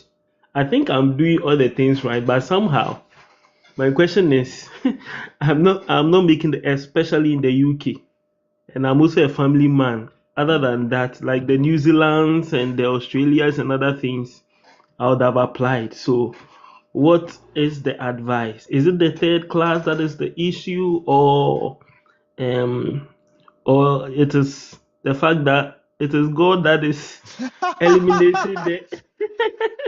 eliminating the wrong one so that I get the perfect?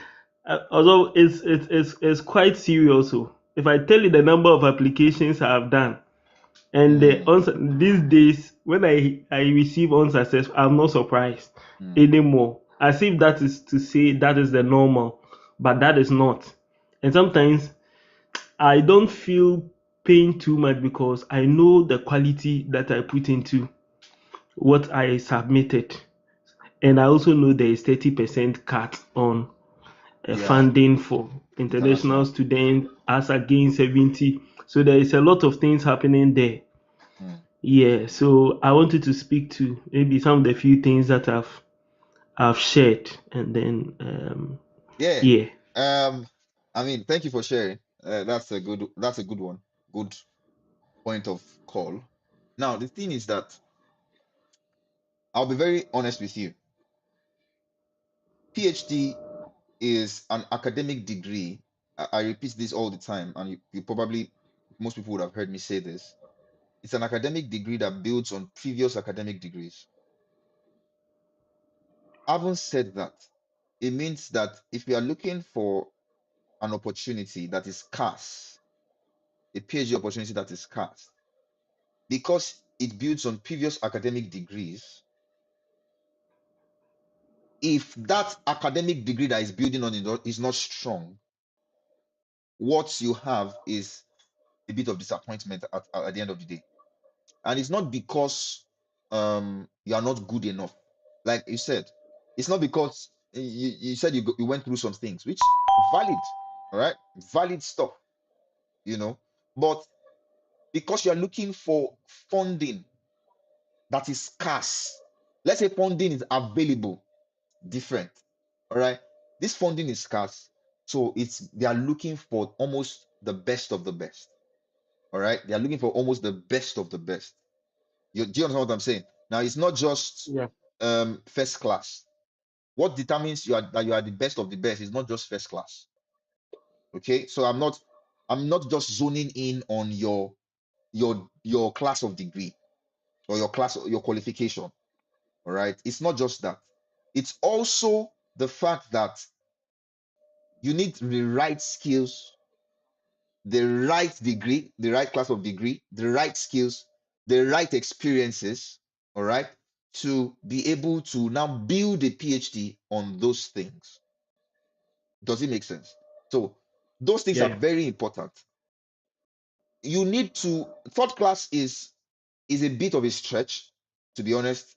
All right. But if you can prove through your advanced learning, it's going to be tough. Let me just put it out there. It's going to be tough. But if you can prove through your advanced learning, through your masters, through your PhD, through your experiences, through all the things you have done after that bachelor's, that you are a qualified candidate, it can give the examiner a reason, or give the supervisor a reason to look away from your third class. You get? Yes, I Give get the point. Yes. Now give the supervisor a reason to look away. I'm not saying that this is going to be the recipe to success. I'm saying that this is going to be a better way to build or to make your application, because, like I said, it's competitive. It's competitive, and but we have to be honest. I owe you honesty. I don't owe you. Um, I cannot psych you. I owe you honesty. You understand what I'm saying? Yeah. Yes. So the class of degree is a challenge, but can you give us more reasons to look away from your class of degree? If all that you have done after the class of degree is have other degrees, that's not enough. If all you have done after the class of degree is just nothing spectacular, not have like maybe some experiences. What's your value in the market? When I say value in the market, what are the skills that you possess that make somebody want to bet on you? Do you understand? Now, having said all of that, you can also begin to weigh options, because I understand. I'm contextualizing it now because you're in the UK, and most people in the UK, Yeah. we understand that visa is counting down, this, that, da, da, da, da, da, da. Okay, so you can begin to weigh your options, but based on getting a scholarship, which is what I am grounding this advice on, it's going to be a bit difficult. Most of the time, I always tell people, it's not what you are not doing right. Sometimes it's just what it is. Sometimes even the scholarship guys, they already have somebody that they're looking for. They already have somebody that they want to give the scholarship. I have explained something like that before. They I was supposed to have a job in University of Manchester. They already told me that I was going to get the job. All of that. They already told me, they spoke to me that I'm going to get the job and all of that. So it gave me a perspective that, oh, sometimes they tell people that you will get the job. All right. So there are things like that.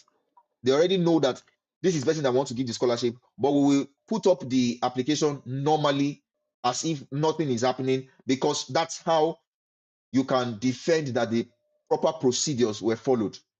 Because Okay. at every point in time, they will say, there's always somebody like a supervisor supervising everything to make sure that It's been supervised. everybody was, It's in line.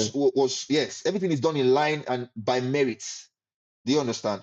So there's always that. Yeah. There's that sometimes when you already have somebody that they want to give the scholarship. So sometimes it's not that you're not doing anything right. Sometimes it's just that they already have someone. All right. But at case specific right now is that we need to build more advantages. And Mm-hmm. that is what we're trying to say. Experience as well as value. Somebody says, I think Dr. Tex said that he captured that very, very, very good. Experience and value. Yeah. So that's what I'm saying, to be honest. Yeah. So as I think, well, if it has, I'm into education, so I have the experience in the classroom. Yeah. I've done some voluntary work here whilst at the university. Then I also say that, some of these researchers, you are dealing with vulnerable groups.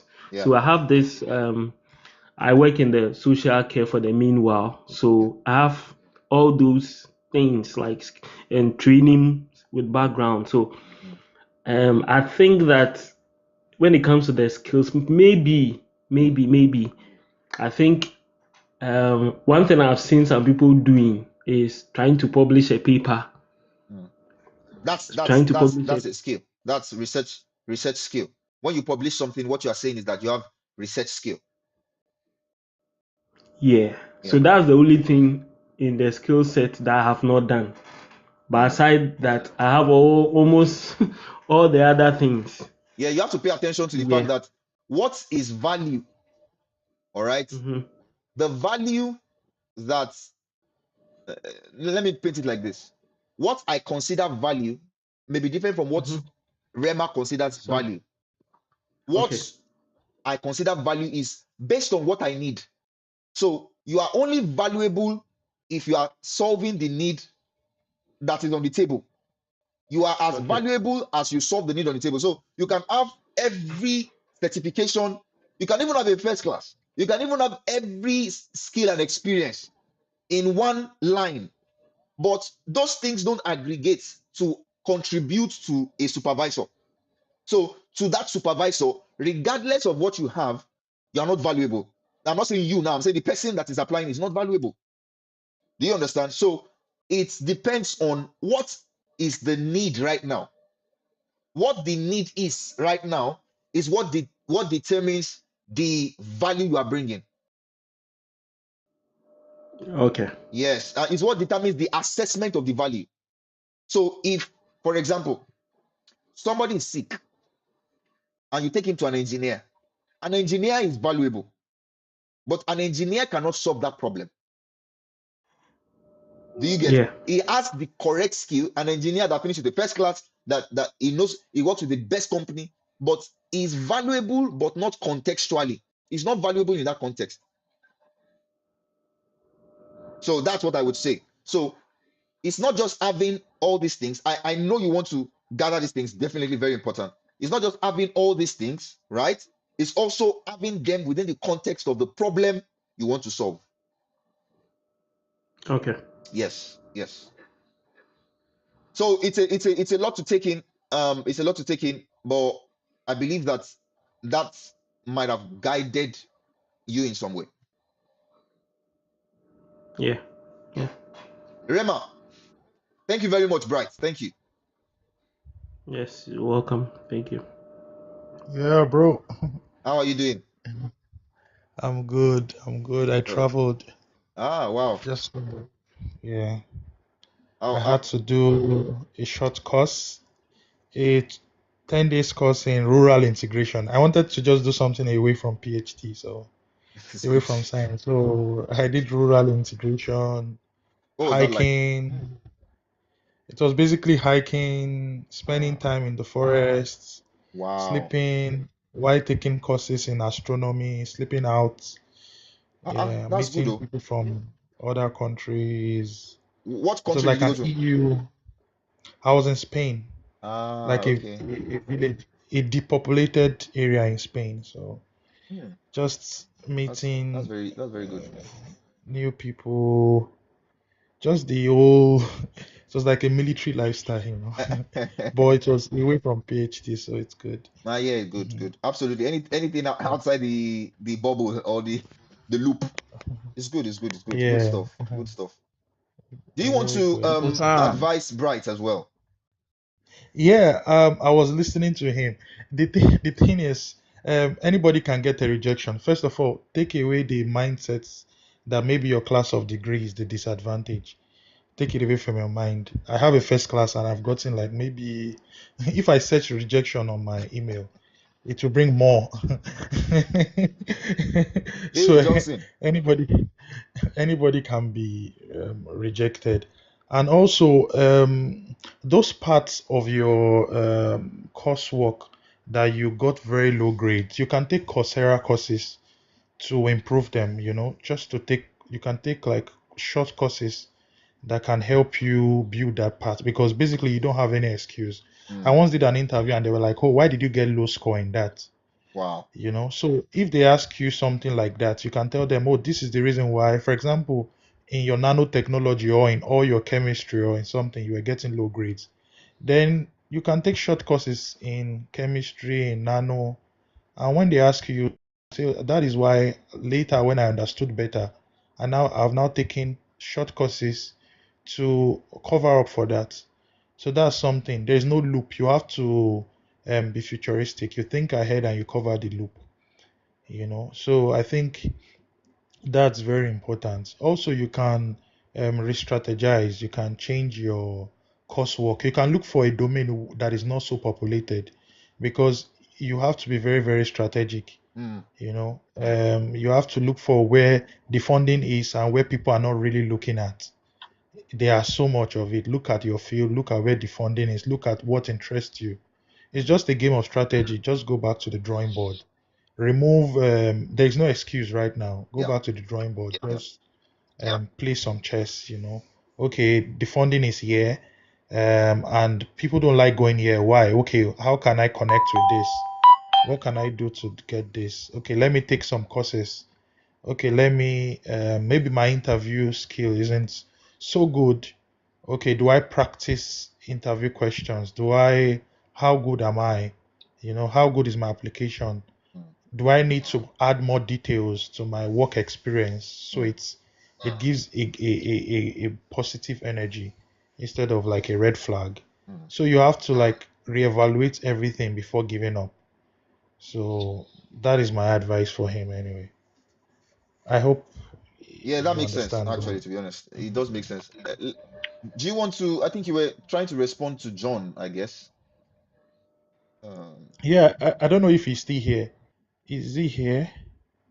Don't know. Um, I think he was asking how to write a review paper.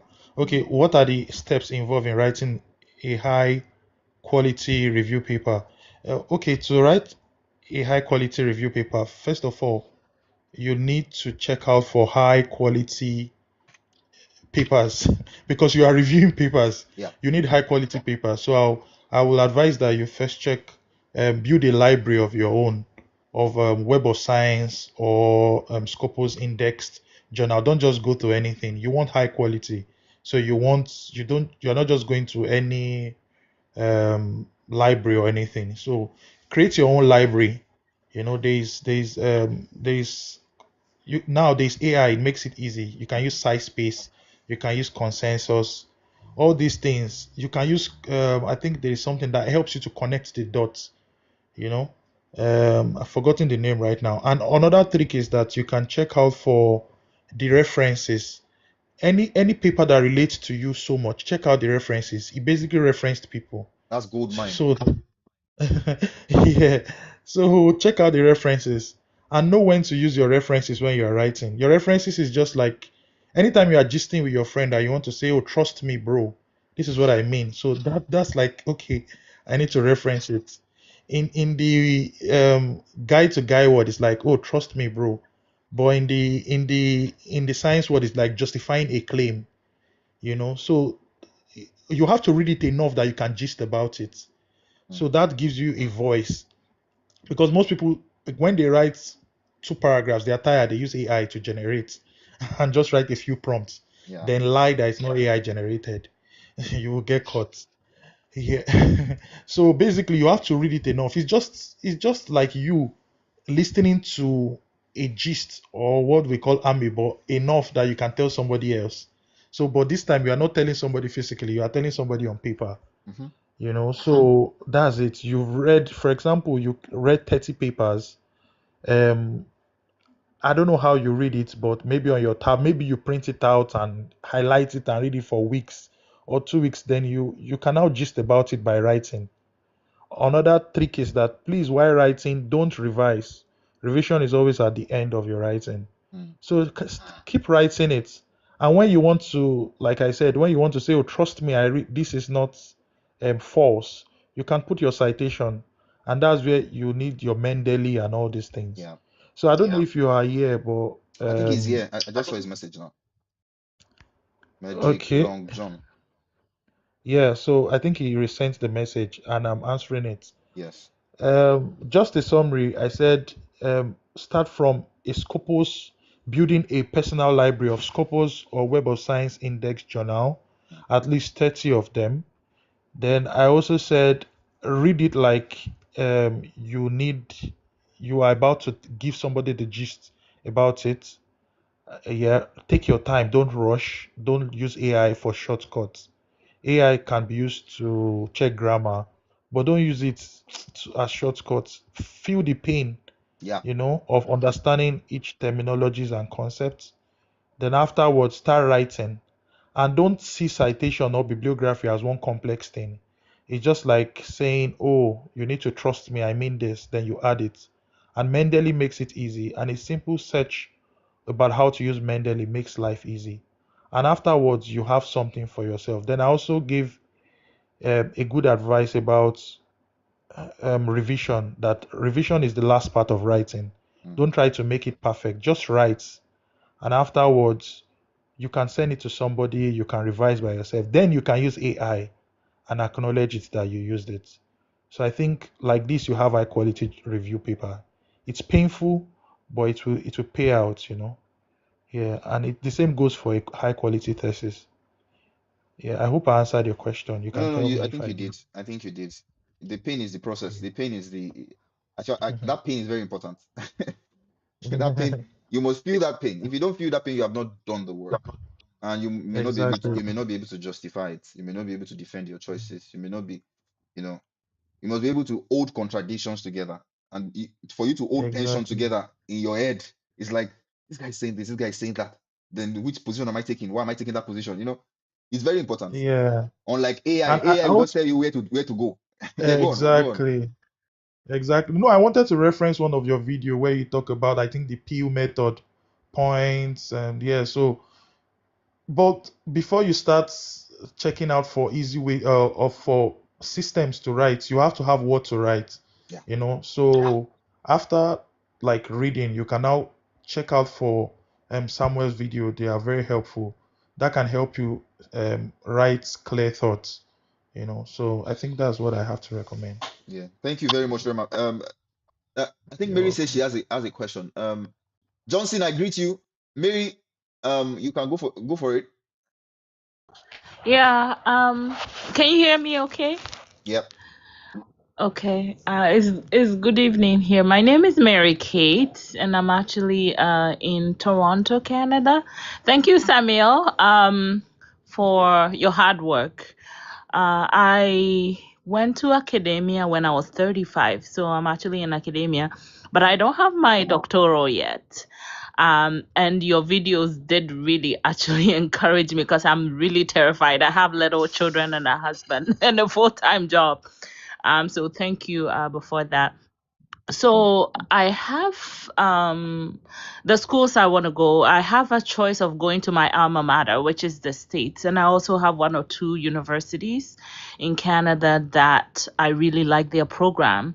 I have done my due diligence and do a little bit of research about who my supervisors are going to be and where their research is, and I've started, having like a research journal. I am certain where I want my research to go to when I started. I'm going through the EI route because I'm already in academia, so might as well build Mm. on my already established work. My specialty is going to be nursing education, right? Specifically with Black nursing students in undergraduate degrees. My only thing is fear. And I'm very excited when I saw you on live just to jump on there. I have a lot of things going through my mind. Like, how are you going to manage your 3 children? How are you going to sustain your marriage and have a full-time job and also do a full-time PhD? So my advice here is like, how do I overcome all these? I know I can do it because I strongly believe in my, abilities. I did my master's even when I was pregnant, but now I think I'm a little bit relaxed. Mm. And, I just like, how do I overcome all these things? And I'm also a little bit skeptical about the AI era. how do I use AI to benefit me in my, work with like grading and evaluation. We are allowed to use Copilot a bit. So Copilot is my admin assistant, which I use. But going in from the other point, as a doctoral student, I'm just really nervous about AI and plagiarism and not citing properly and all that. So I will really love it if you can, give a little bit of advice on there and how do I overcome all this doubt. Thank you so much. Wow. That's very good. I think I always try to make sure that people are encouraged. So first, that's where I'll start from. I'll start from the fact that for you to even think in that direction it's not what everybody thinks about. If you are at this stage in life and you are thinking like that, you want to get a PhD. Even people that are younger, we are forcing them to to get a PhD or to learn, to read, So it's not common, it's not commonplace. The fact that you have those thoughts is a good start. If I would advise you generally, everything has trade-offs. Everything has trade-offs. What I'm doing now, I'm doing it despite every other thing that I could have done. So if you look at it from the angle of trade-off, are you trading off a greater good for a PhD, or are you trading off a little bit of comfort for the PhD that then becomes um, a basket full of goodies at the end of the day? So I want you to pick it from that angle. It's a trade-off all the time. And trade-offs are not easy. They are not easy. Okay. And fear is actually a very normal emotion to feel at this point in time. Very normal emotion. Even the people that are not doing as much as you should actually be afraid, because coming into a PhD it's not even a master's. A PhD is self-directed research. If you have a good supervisor, very good. If you don't have a good one, it even becomes very harder. I would even advise to do a PhD when your supervisor is not good, and that's another conversation. But I'm saying that looking at it from the angle of trade-off, that's the first thing. Secondly, the emotions you feel, they're very normal. What you then do from that point is you need to build systems that permit your productivity across these many caps you are wearing. What are the systems to build that I can build that will permit me to be productive along these many lines? It can be that once you are doing something, you are doing it.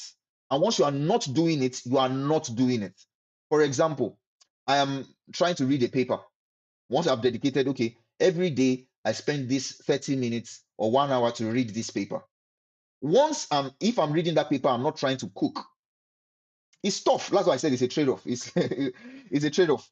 So I'm sure you are not trying to read when you should be cooking, things like that. I mean, I'm sure you can navigate that. But I'm saying if you create a system around a thing, be fully present in that thing because you are wearing many caps. And I can relate with it a bit, slightly, because I'm not in your condition. But I just had my son. There's a business we run. There is PhD that determines that deserves full attention. There's social media that I'm doing, and I pay full attention as well.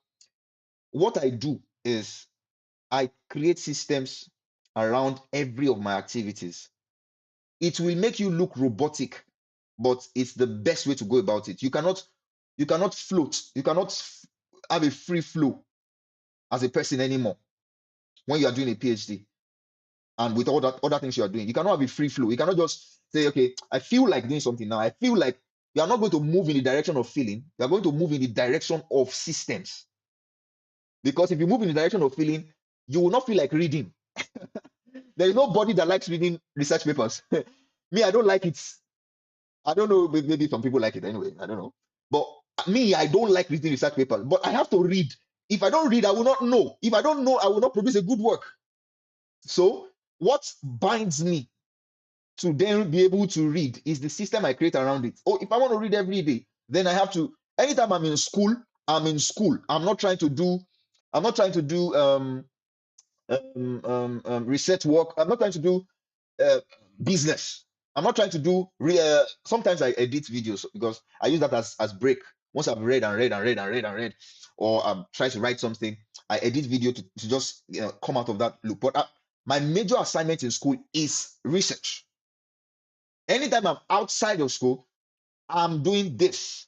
For example, I post every day on with being a researcher. I post every day on Instagram and TikTok, apart from Sundays.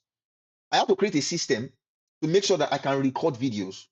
So my system, let me tell you what that means is I only record videos every Sunday, major videos. I can record some walking videos when I'm walking, and I have an idea. But major videos I record only on Sundays. I'm bringing you into what I do so that you can maybe be able to pick some things that can help you. All right. That's the idea. The idea is I'm wearing many caps. I cannot flow in the direction of emotions only now because my emotions will betray me because I will not always want to read. I will not always want to sleep. I will not always want to do what I should be doing. But if I created a system around my productivity, then I think I will thrive. That's number one. That's number two or number three. I don't know. But that's what I would advise. Once you have established that this emotion is normal, what are you trading off? If what you are trading off is too expensive, I'll say maybe you revise or look at the decision again. But if what you are trading off is not, if you just said that it's something that you can do, it's something that you believe you can do, that's where it starts from. From there, then you now begin to create systems around your own productivity. Now, to the aspect of AI, AI is a tool and must be used as a tool. AI is a tool that helps researchers. AI is a tool that helps business people. AI is a tool that has come to help humanity, but it must be left as a tool. All right, it must be left as a tool. That means for me to go ahead in academic leadership, I must you must do the PhD. So that's something that's you see now there's an incentive that you are putting in front of you. So to the aspect of AI must be used as a tool. Any academic person or business person that is not using AI, I'm not saying that they are backward or anything, but I can say very affirmatively that in a few more months or years, they will struggle. They will struggle. They'll struggle because our world right now is not funding. It's not looking at somebody that is just linear. You have to be a multi-potentialite, or I don't know how to multi. I don't know how they say it, but you have to have multiple potential. Even projects now are multidisciplinary. All right, you have to be able to have multiple potential, stretch yourself beyond limits, and AI can help you. You know, fill in some gaps. Now, should it replace your own thinking, or should it not? Should it replace your own thinking? Never. It should not do that because once you don't know what you are looking for, AI will give you something to run with, and what you are running with may not be anything that is true. And once AI has given you something to run with, your emotion will not be attached to it. Research has to tie to your emotion for you to be able to sustain it. You have to be able to sustain the energy. So you must be attached to your research. You must be attached to your research. So once you have been able to establish, number one, the emotional part of it, the fact that you connect with your research, you know what your research gap is, you know what you're trying to look for, and you know what is expected in a proper writing.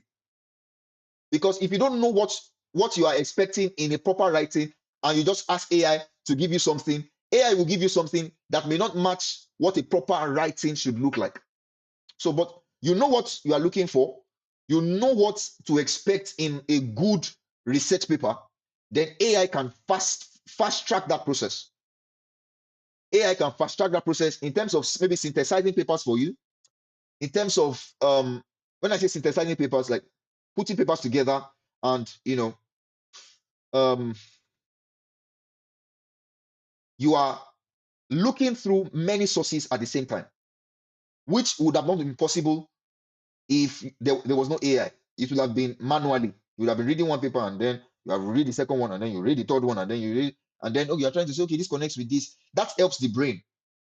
All right. But for somebody that is doing a lot of things, you need to be able to, after you have read, you need to be able to then use AI to fast track your process. Like a literature review. Yes, not exactly as a literature review. What AI will help you do is connect the literature.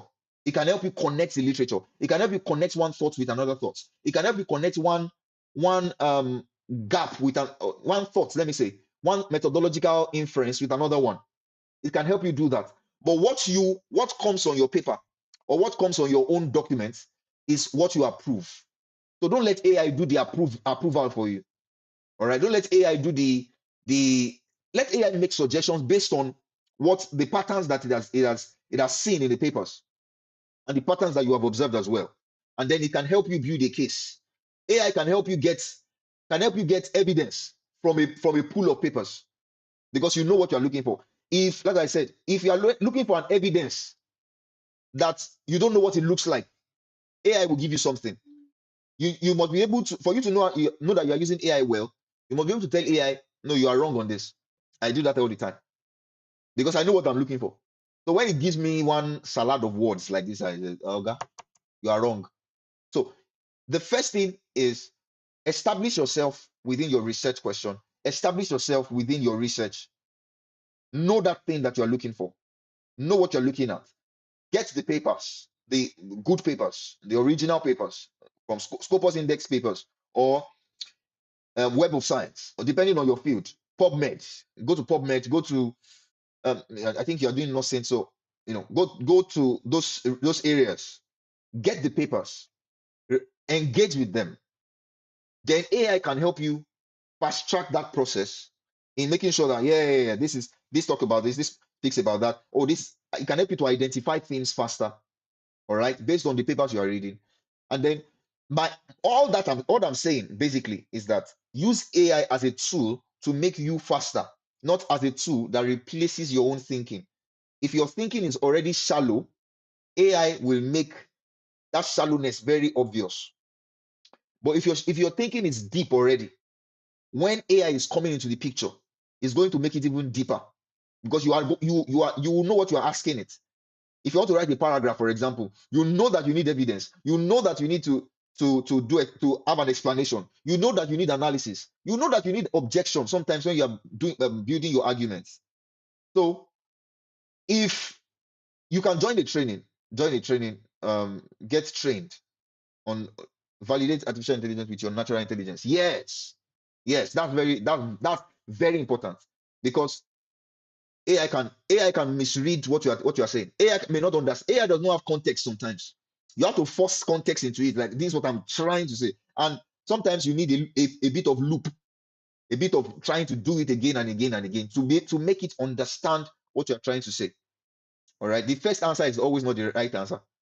That's a trick. The first answer is always not the right answer with AI. Okay. So I just said all of this. I know I've said a lot of things, but all of that is to say that AI can help you. Yes, AI can help you, but AI can help, is what I said. Not AI can do the work.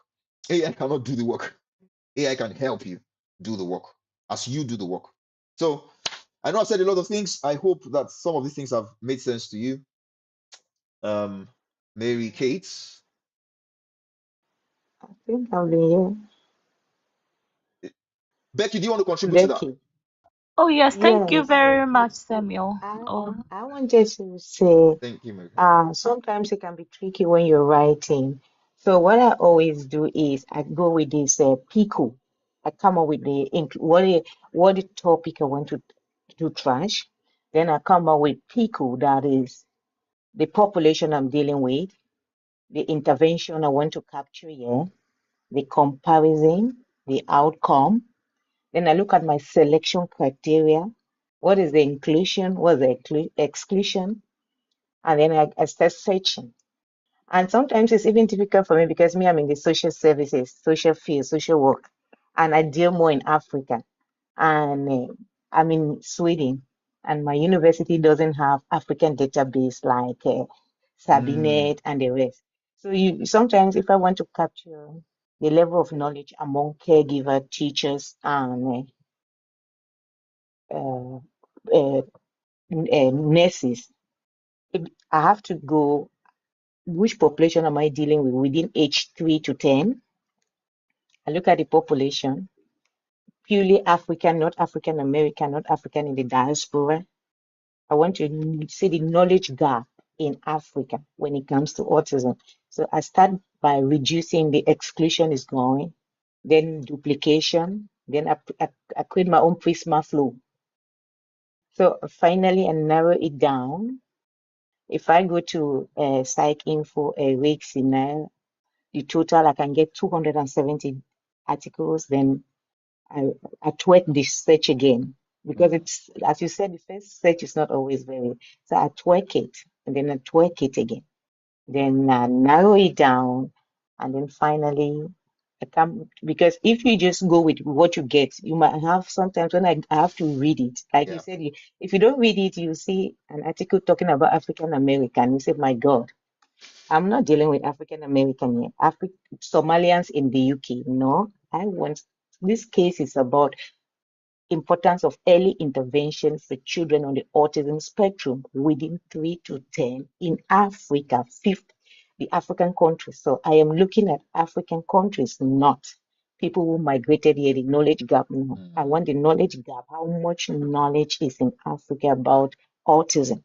So Mm. that's how I do. I set a PICO full framework. I look at the the my criteria, the population I'm dealing with 3 to 10 years, the intervention, Mm. knowledge, screening behavior, diagnostic skills of autism children, comparison, I've compared the level of autism awareness, knowledge, approach to early screening and diagnosis within African context.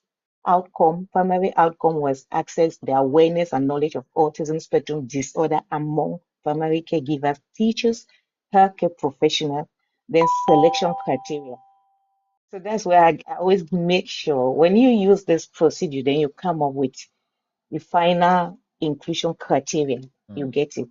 Then you start working on it, but you must read those articles. Definitely. That's where, yeah. If you just say AI can still even make a mistake by putting an article there that is not from it's not within your inclusion criteria. So it really takes work sometimes. Sometimes you search again, you tweak, you have to explain to the professor what are the search term you were using. Then you need to look at the concurrent bias, the Mm. bias too that is there. So sometimes if you do it that way, you might come up with like a 1,000, you go to 500 to 277 to 97, you finally land to 40. You remove the duplicate records and then you start working. Mm. Then for the other person who talked about PhD, rejection in PhD is something that you just need to deal with it. And Mm. sometimes you too, you can also reject your professor. I've rejected professors inside social welfare. I'm a social worker. I Mm. am interested in Afrocentric knowledge. How can we come up with our own epistemology, our own assessment? So if I see a professor that's dealing with gerontology, aging, it's not my field. You cannot supervise me because that's not what I want to do. Mm. So you have the right to also say, no, this is not what I want. I want a professor that talks about decolonial social work, conceptual framework of international child welfare, neurodevelopment, disability, and family center practice. So if social work is very big, you can be at the policy level. Maybe you are with gerontology, that's aging. You don't have anything to do with me, but we are in the same department, but we are not doing the same thing Right. because mine is totally different. I'm doing early intervention, neurodevelopment, Afrocentric knowledge, decolonial social work. So you also have the right to say, oh, sorry, you can't supervise me. Sometimes they say, try this professor, then I go and check the professor. I say, no, this man is not in my field. You can also write to the professor, and the professor will tell you, "Oh, Becky, I'm sorry, the number of students, the placement they give very limited. So we already have children, students who are already at the waiting list. So can I refer you to another professor? Can I give you another supervisor?" So you just have to be open. If you're looking at funding, okay, if they're funding something that you don't like, because I don't research on things that I don't like. I don't dare do it. I hate. Oh my God, I don't study things, something that because I create my own framework. I work on my own framework. When I have a passion for something, I will do that thing till the end. So I'm looking at Ubuntu social work, child welfare, neurodevelopment, autism, disability study, cross-cultural practice, decolonial social work, epistemic justice, family center practice. So I cannot go and be looking at elderly population, addiction, homelessness. It's not what I want to do. So why would I be doing something that I don't like?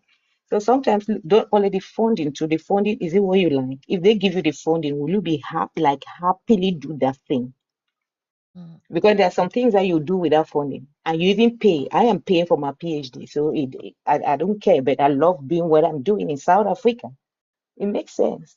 I'm happily doing it, and I'm happily like enjoying doing it, coming with this knowledge, filling that gap that African children to with neurodevelopmental issue, neurodivergent children, we can come up with our own way of assessing, screening, and then putting intervention that will give them to a positive outcome and a good quality of life. Everything must not be from a Eurocentric perspective because we don't have the means to start. We must start from baby steps. We cannot continue leaving those children like that. It's not going to work. So if it's not within, even if there's funding, it's not what you want to do. So just keep on social networking, create your own framework, do some kind of a volunteer, try to reach out. That's what we call in academia, use social network. And unfortunately, there is no way I said, okay, next. My brother said, if you bring the emails are there. Rejection is something that we look at it all on Mondays because we don't want to destroy our weekends. Thank you so much. You're doing an amazing work. I Thank really you, like the way thank you're you. encouraging our people. Yeah. Thank you so much. Thank you so much. It's always good to have you contribute, to these conversations. Sometimes we need these perspectives, especially for people that are self-funded. I always give that, respect to them because it means these people really know what they want to do. And, like you said, you have gone through a lot of applications. You don't like this one, you don't like that one, and then this is what you want to do, and then this is what you are committing to. It's very scarce. That kind of determination is very scarce. Most of us, we just align with where funding is because, I mean, to pay for a PhD for in the UK is very expensive, for example, but people are doing it. People are still self-funded. People don't advise you to be self-funded because of it's a lot of work, but I mean, you just get to that point where you have to make a choice at the end of the day. So, but that choice In I'll leave it. Sweden is actually a job. They give you a 4 year salary and Wow. they pay you, but it is not what I want to do. So I cannot take a PhD because of money. Yes, yes, I think yes. we also have to, sorry, Samuel, Yeah. I just wanted to come in. I mean, being in academia, right? My brother-in-law just graduated with his PhD from Kingston University in London. And a lot, sometimes you have to be as vulnerable as possible. Like, I have a full-time job, I get paid well in academia, but going for my PhD, I don't want to pay for it. I don't want to pay for it. Why? Because it's too expensive. Yeah. And if I am being like an associate professor while doing my PhD, why do I want to pay for the tuition? They are using my knowledge because I'm already a professor. So if I'm doing my PhD, I'm contributing to that specific university. So why do I need to pay again? So I do understand where Bright is coming from. And my brother-in-law went through the same thing. Like, he have to have 3 master's degrees and a PhD, and all these are funded, right? And of course, you are, it's a scholarship, so you have to have like a prerequisite. Yeah. And sometimes we have our brothers and sisters in the diaspora doing a specific area of study they don't want, but the truth is do I have 30,000 euros when my mom is in the village wanting me to send money every day? So then I'm going to do that. And then when I'm done, maybe I can branch off to my area of study, right? So I think for me, it's more of getting in there. I'm very lucky. When I did my thesis, I also thought, right? So I thought in the diploma program, and that's how I got my master's funded. But I had a full-time job as well, as I've already spoken. So I think I'm not so sure about how it costs specifically in Africa, but like our brothers and sisters in the diaspora, especially UK, I don't know how Ooh, people go to school in the UK and pay for it. Like, kudos expensive. to you guys. I'm in Canada and I'm complaining, but it's so expensive, It's even expensive. when you have a good job, right? So if you have a program that is gonna, fund for it, if not the whole thing, by a little bit of it, then I will take it, even if it is not my area of study, because it's too much, right? And I also understand the rejection, but I always see, I mean, I'm very spiritually inclined, and I say, God will not put anybody in my path, when they don't. Maybe that's how I see it. But of course, it can be very stressful when your visa is almost expiring and all of that. So, look up for other ways. I think Bright talked about volunteering, which is excellent in your area of studying. You can, when you are writing your letter of purpose or all that, you can all bring that to it, so they know that you are contributing to the body of study, just like nursing.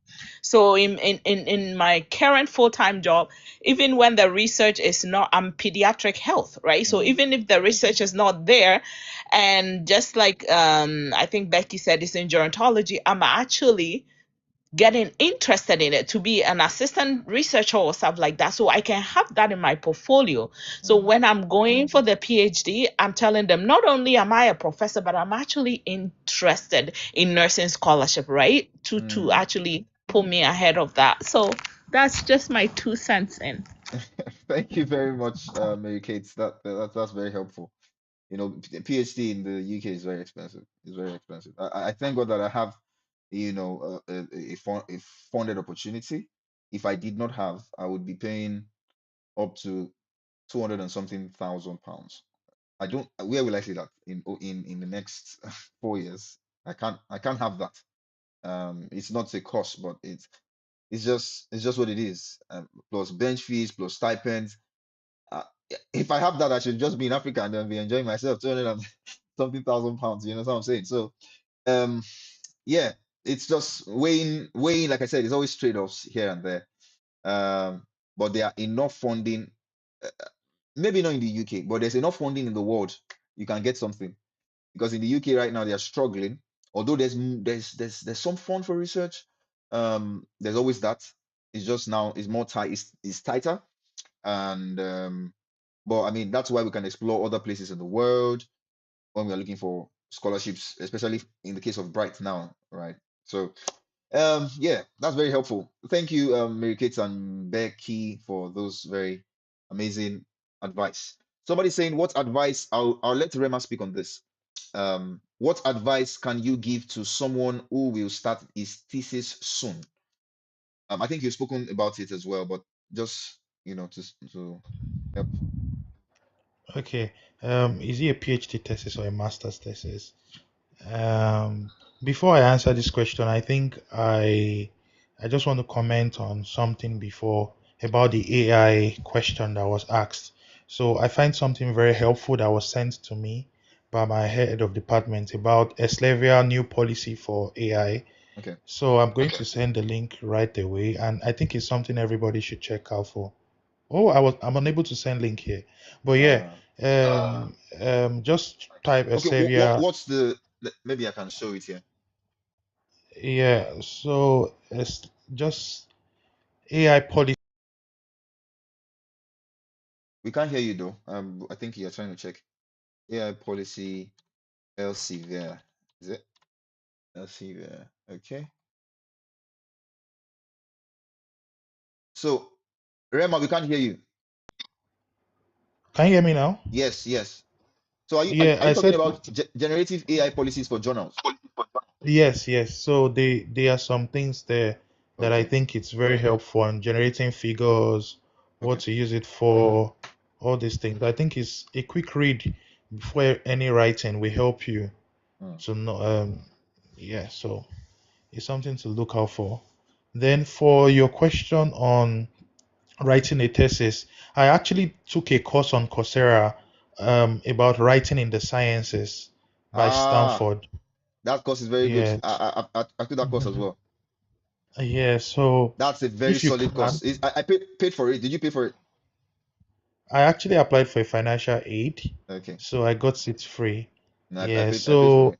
Very I good. did it before I started my PhD, and I Ah. wrote everything, every information I got from it in a book. So every time I want to write a paper, I go to that book like a guide to remind me of the framework and everything, Mm, mm. you know. So if you can, just check Coursera, writing in the sciences, Very good that course. works. But definitely, like we said before, you have to build a library for yourself. Mm, You have to read it to the extent that you can gist about it, and you have to know how to use tools in the right way, like Mendeley, like AI. You have to understand, especially in this AI world, you have to know the right AI you are using, yeah. because you need to know what LLM really means. All these Yeah. things didn't matter like 5 years ago, but now they matter now because you have to know, um, you have to just know all these things. Mm, But like I said, look out for that course, writing in the sciences. It breaks down everything, mm. how to properly write your introduction. If we want to start all of that here, it's going to be a whole session. Ah, It's going to be yes, yes, here. yes. So check out for writing in the sciences, Coursera. Please take the courses from Stanford University. You can apply for financial aid and get it for free. And just watch it. I think it will help you. Mm, If you have more specific questions, mm. I'll be happy to answer. But I think that's it. Yeah. Solid, solid, solid. Very important. That writing in sciences, it's very good to even hear that you have taken that course. That's a very good course. That's very is spot on. It helps in many ways. I didn't take it before I started. I took it within my PhD, and it's transformed my writing in many, many ways. It's easy to follow. It's very easy to follow. Very easy to follow. The principles are things that you will always go back to. Always. Yeah. Yeah.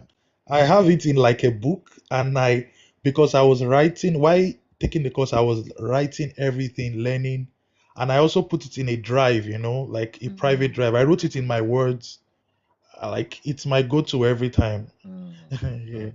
Solid, solid, solid. That's very good. Um, so well, it's not allowing us send links. I don't know why. I think it says that the activity on the live is very limited. Maybe people are not liking enough because I had to do one puzzle now. Oh, it is what it is. So thank you very much, Rema, for that. Are there any other questions? Because I wouldn't want to stay till midnight here. I always stay like 5 hours, but I don't think today is that day to stay 5 hours. Okay, no other questions. So the most important thing that we are taking away from here is that anything that you're pursuing, somebody saying, is there any scholarship opportunity for studying MRes clinical and health research in the UK? I wouldn't be able to say, all right? I wouldn't be able to say, but you can look out for scholarship opportunities from September. From September, there will be scholarship opportunities uploaded on findaphd.com. If you have a choice of university that you want to explore, you can check their websites from September. All right. So between September, application season is from September to about February, March, all right, of the subsequent year. So you want to pay attention to that. Findaphd.com, jobs.ac.uk. If you're looking at UK, those are like the major things. Also look out for universities' websites as well. Look out on the universities' websites. They have a lot of opportunities posted there. Findamasters.com. I found that very recently. Okay, I found that findamasters.com. It can, be of great help. You see some things that can help you there, you know. Oh, thank you very much. Wow. Thank you for the gifts. That's Galaxy. Wow. So people collect galaxies talking about research. It's my first time, so don't mind me. Thank you very much. Thank you. Thank you. I appreciate it. Rick Riri. Okay. Thank you very much. Okay, so we'll be closing. We'll be shutting down now. I am very grateful for the gifts, very grateful for the contribution. Rema, always good to have you. Thank you for your very good comments and your Thank you so valuable much. experience. I'm hoping that in maybe before within this particular application season, I'm going to organize another scholarship webinar. I've done one. I've shown people one, the one I did, I think Okay. July 25th. If I organize another one, would like to bring you on board to share a few of these tips as Gotcha. well. The last time we had, what's his name now? We had Johnson from New Zealand. We have Toby, those good guys. Toby from France. So it will be good to have another set of perspective as to how to position for these applications. Yeah. And but I'll keep you updated. I'll probably send you my WhatsApp so that we can have that. Okay. And Yeah. yeah, so thank you very much, guys. It was nice doing this. I hope that Okay. I will be here next week again. Again, Rick, really, thank you for the gifts. That's I've not taken that before, so thank you, Mr. Intentional. Thank you. Okay, thank you, guys. I'll see you next week. Yes.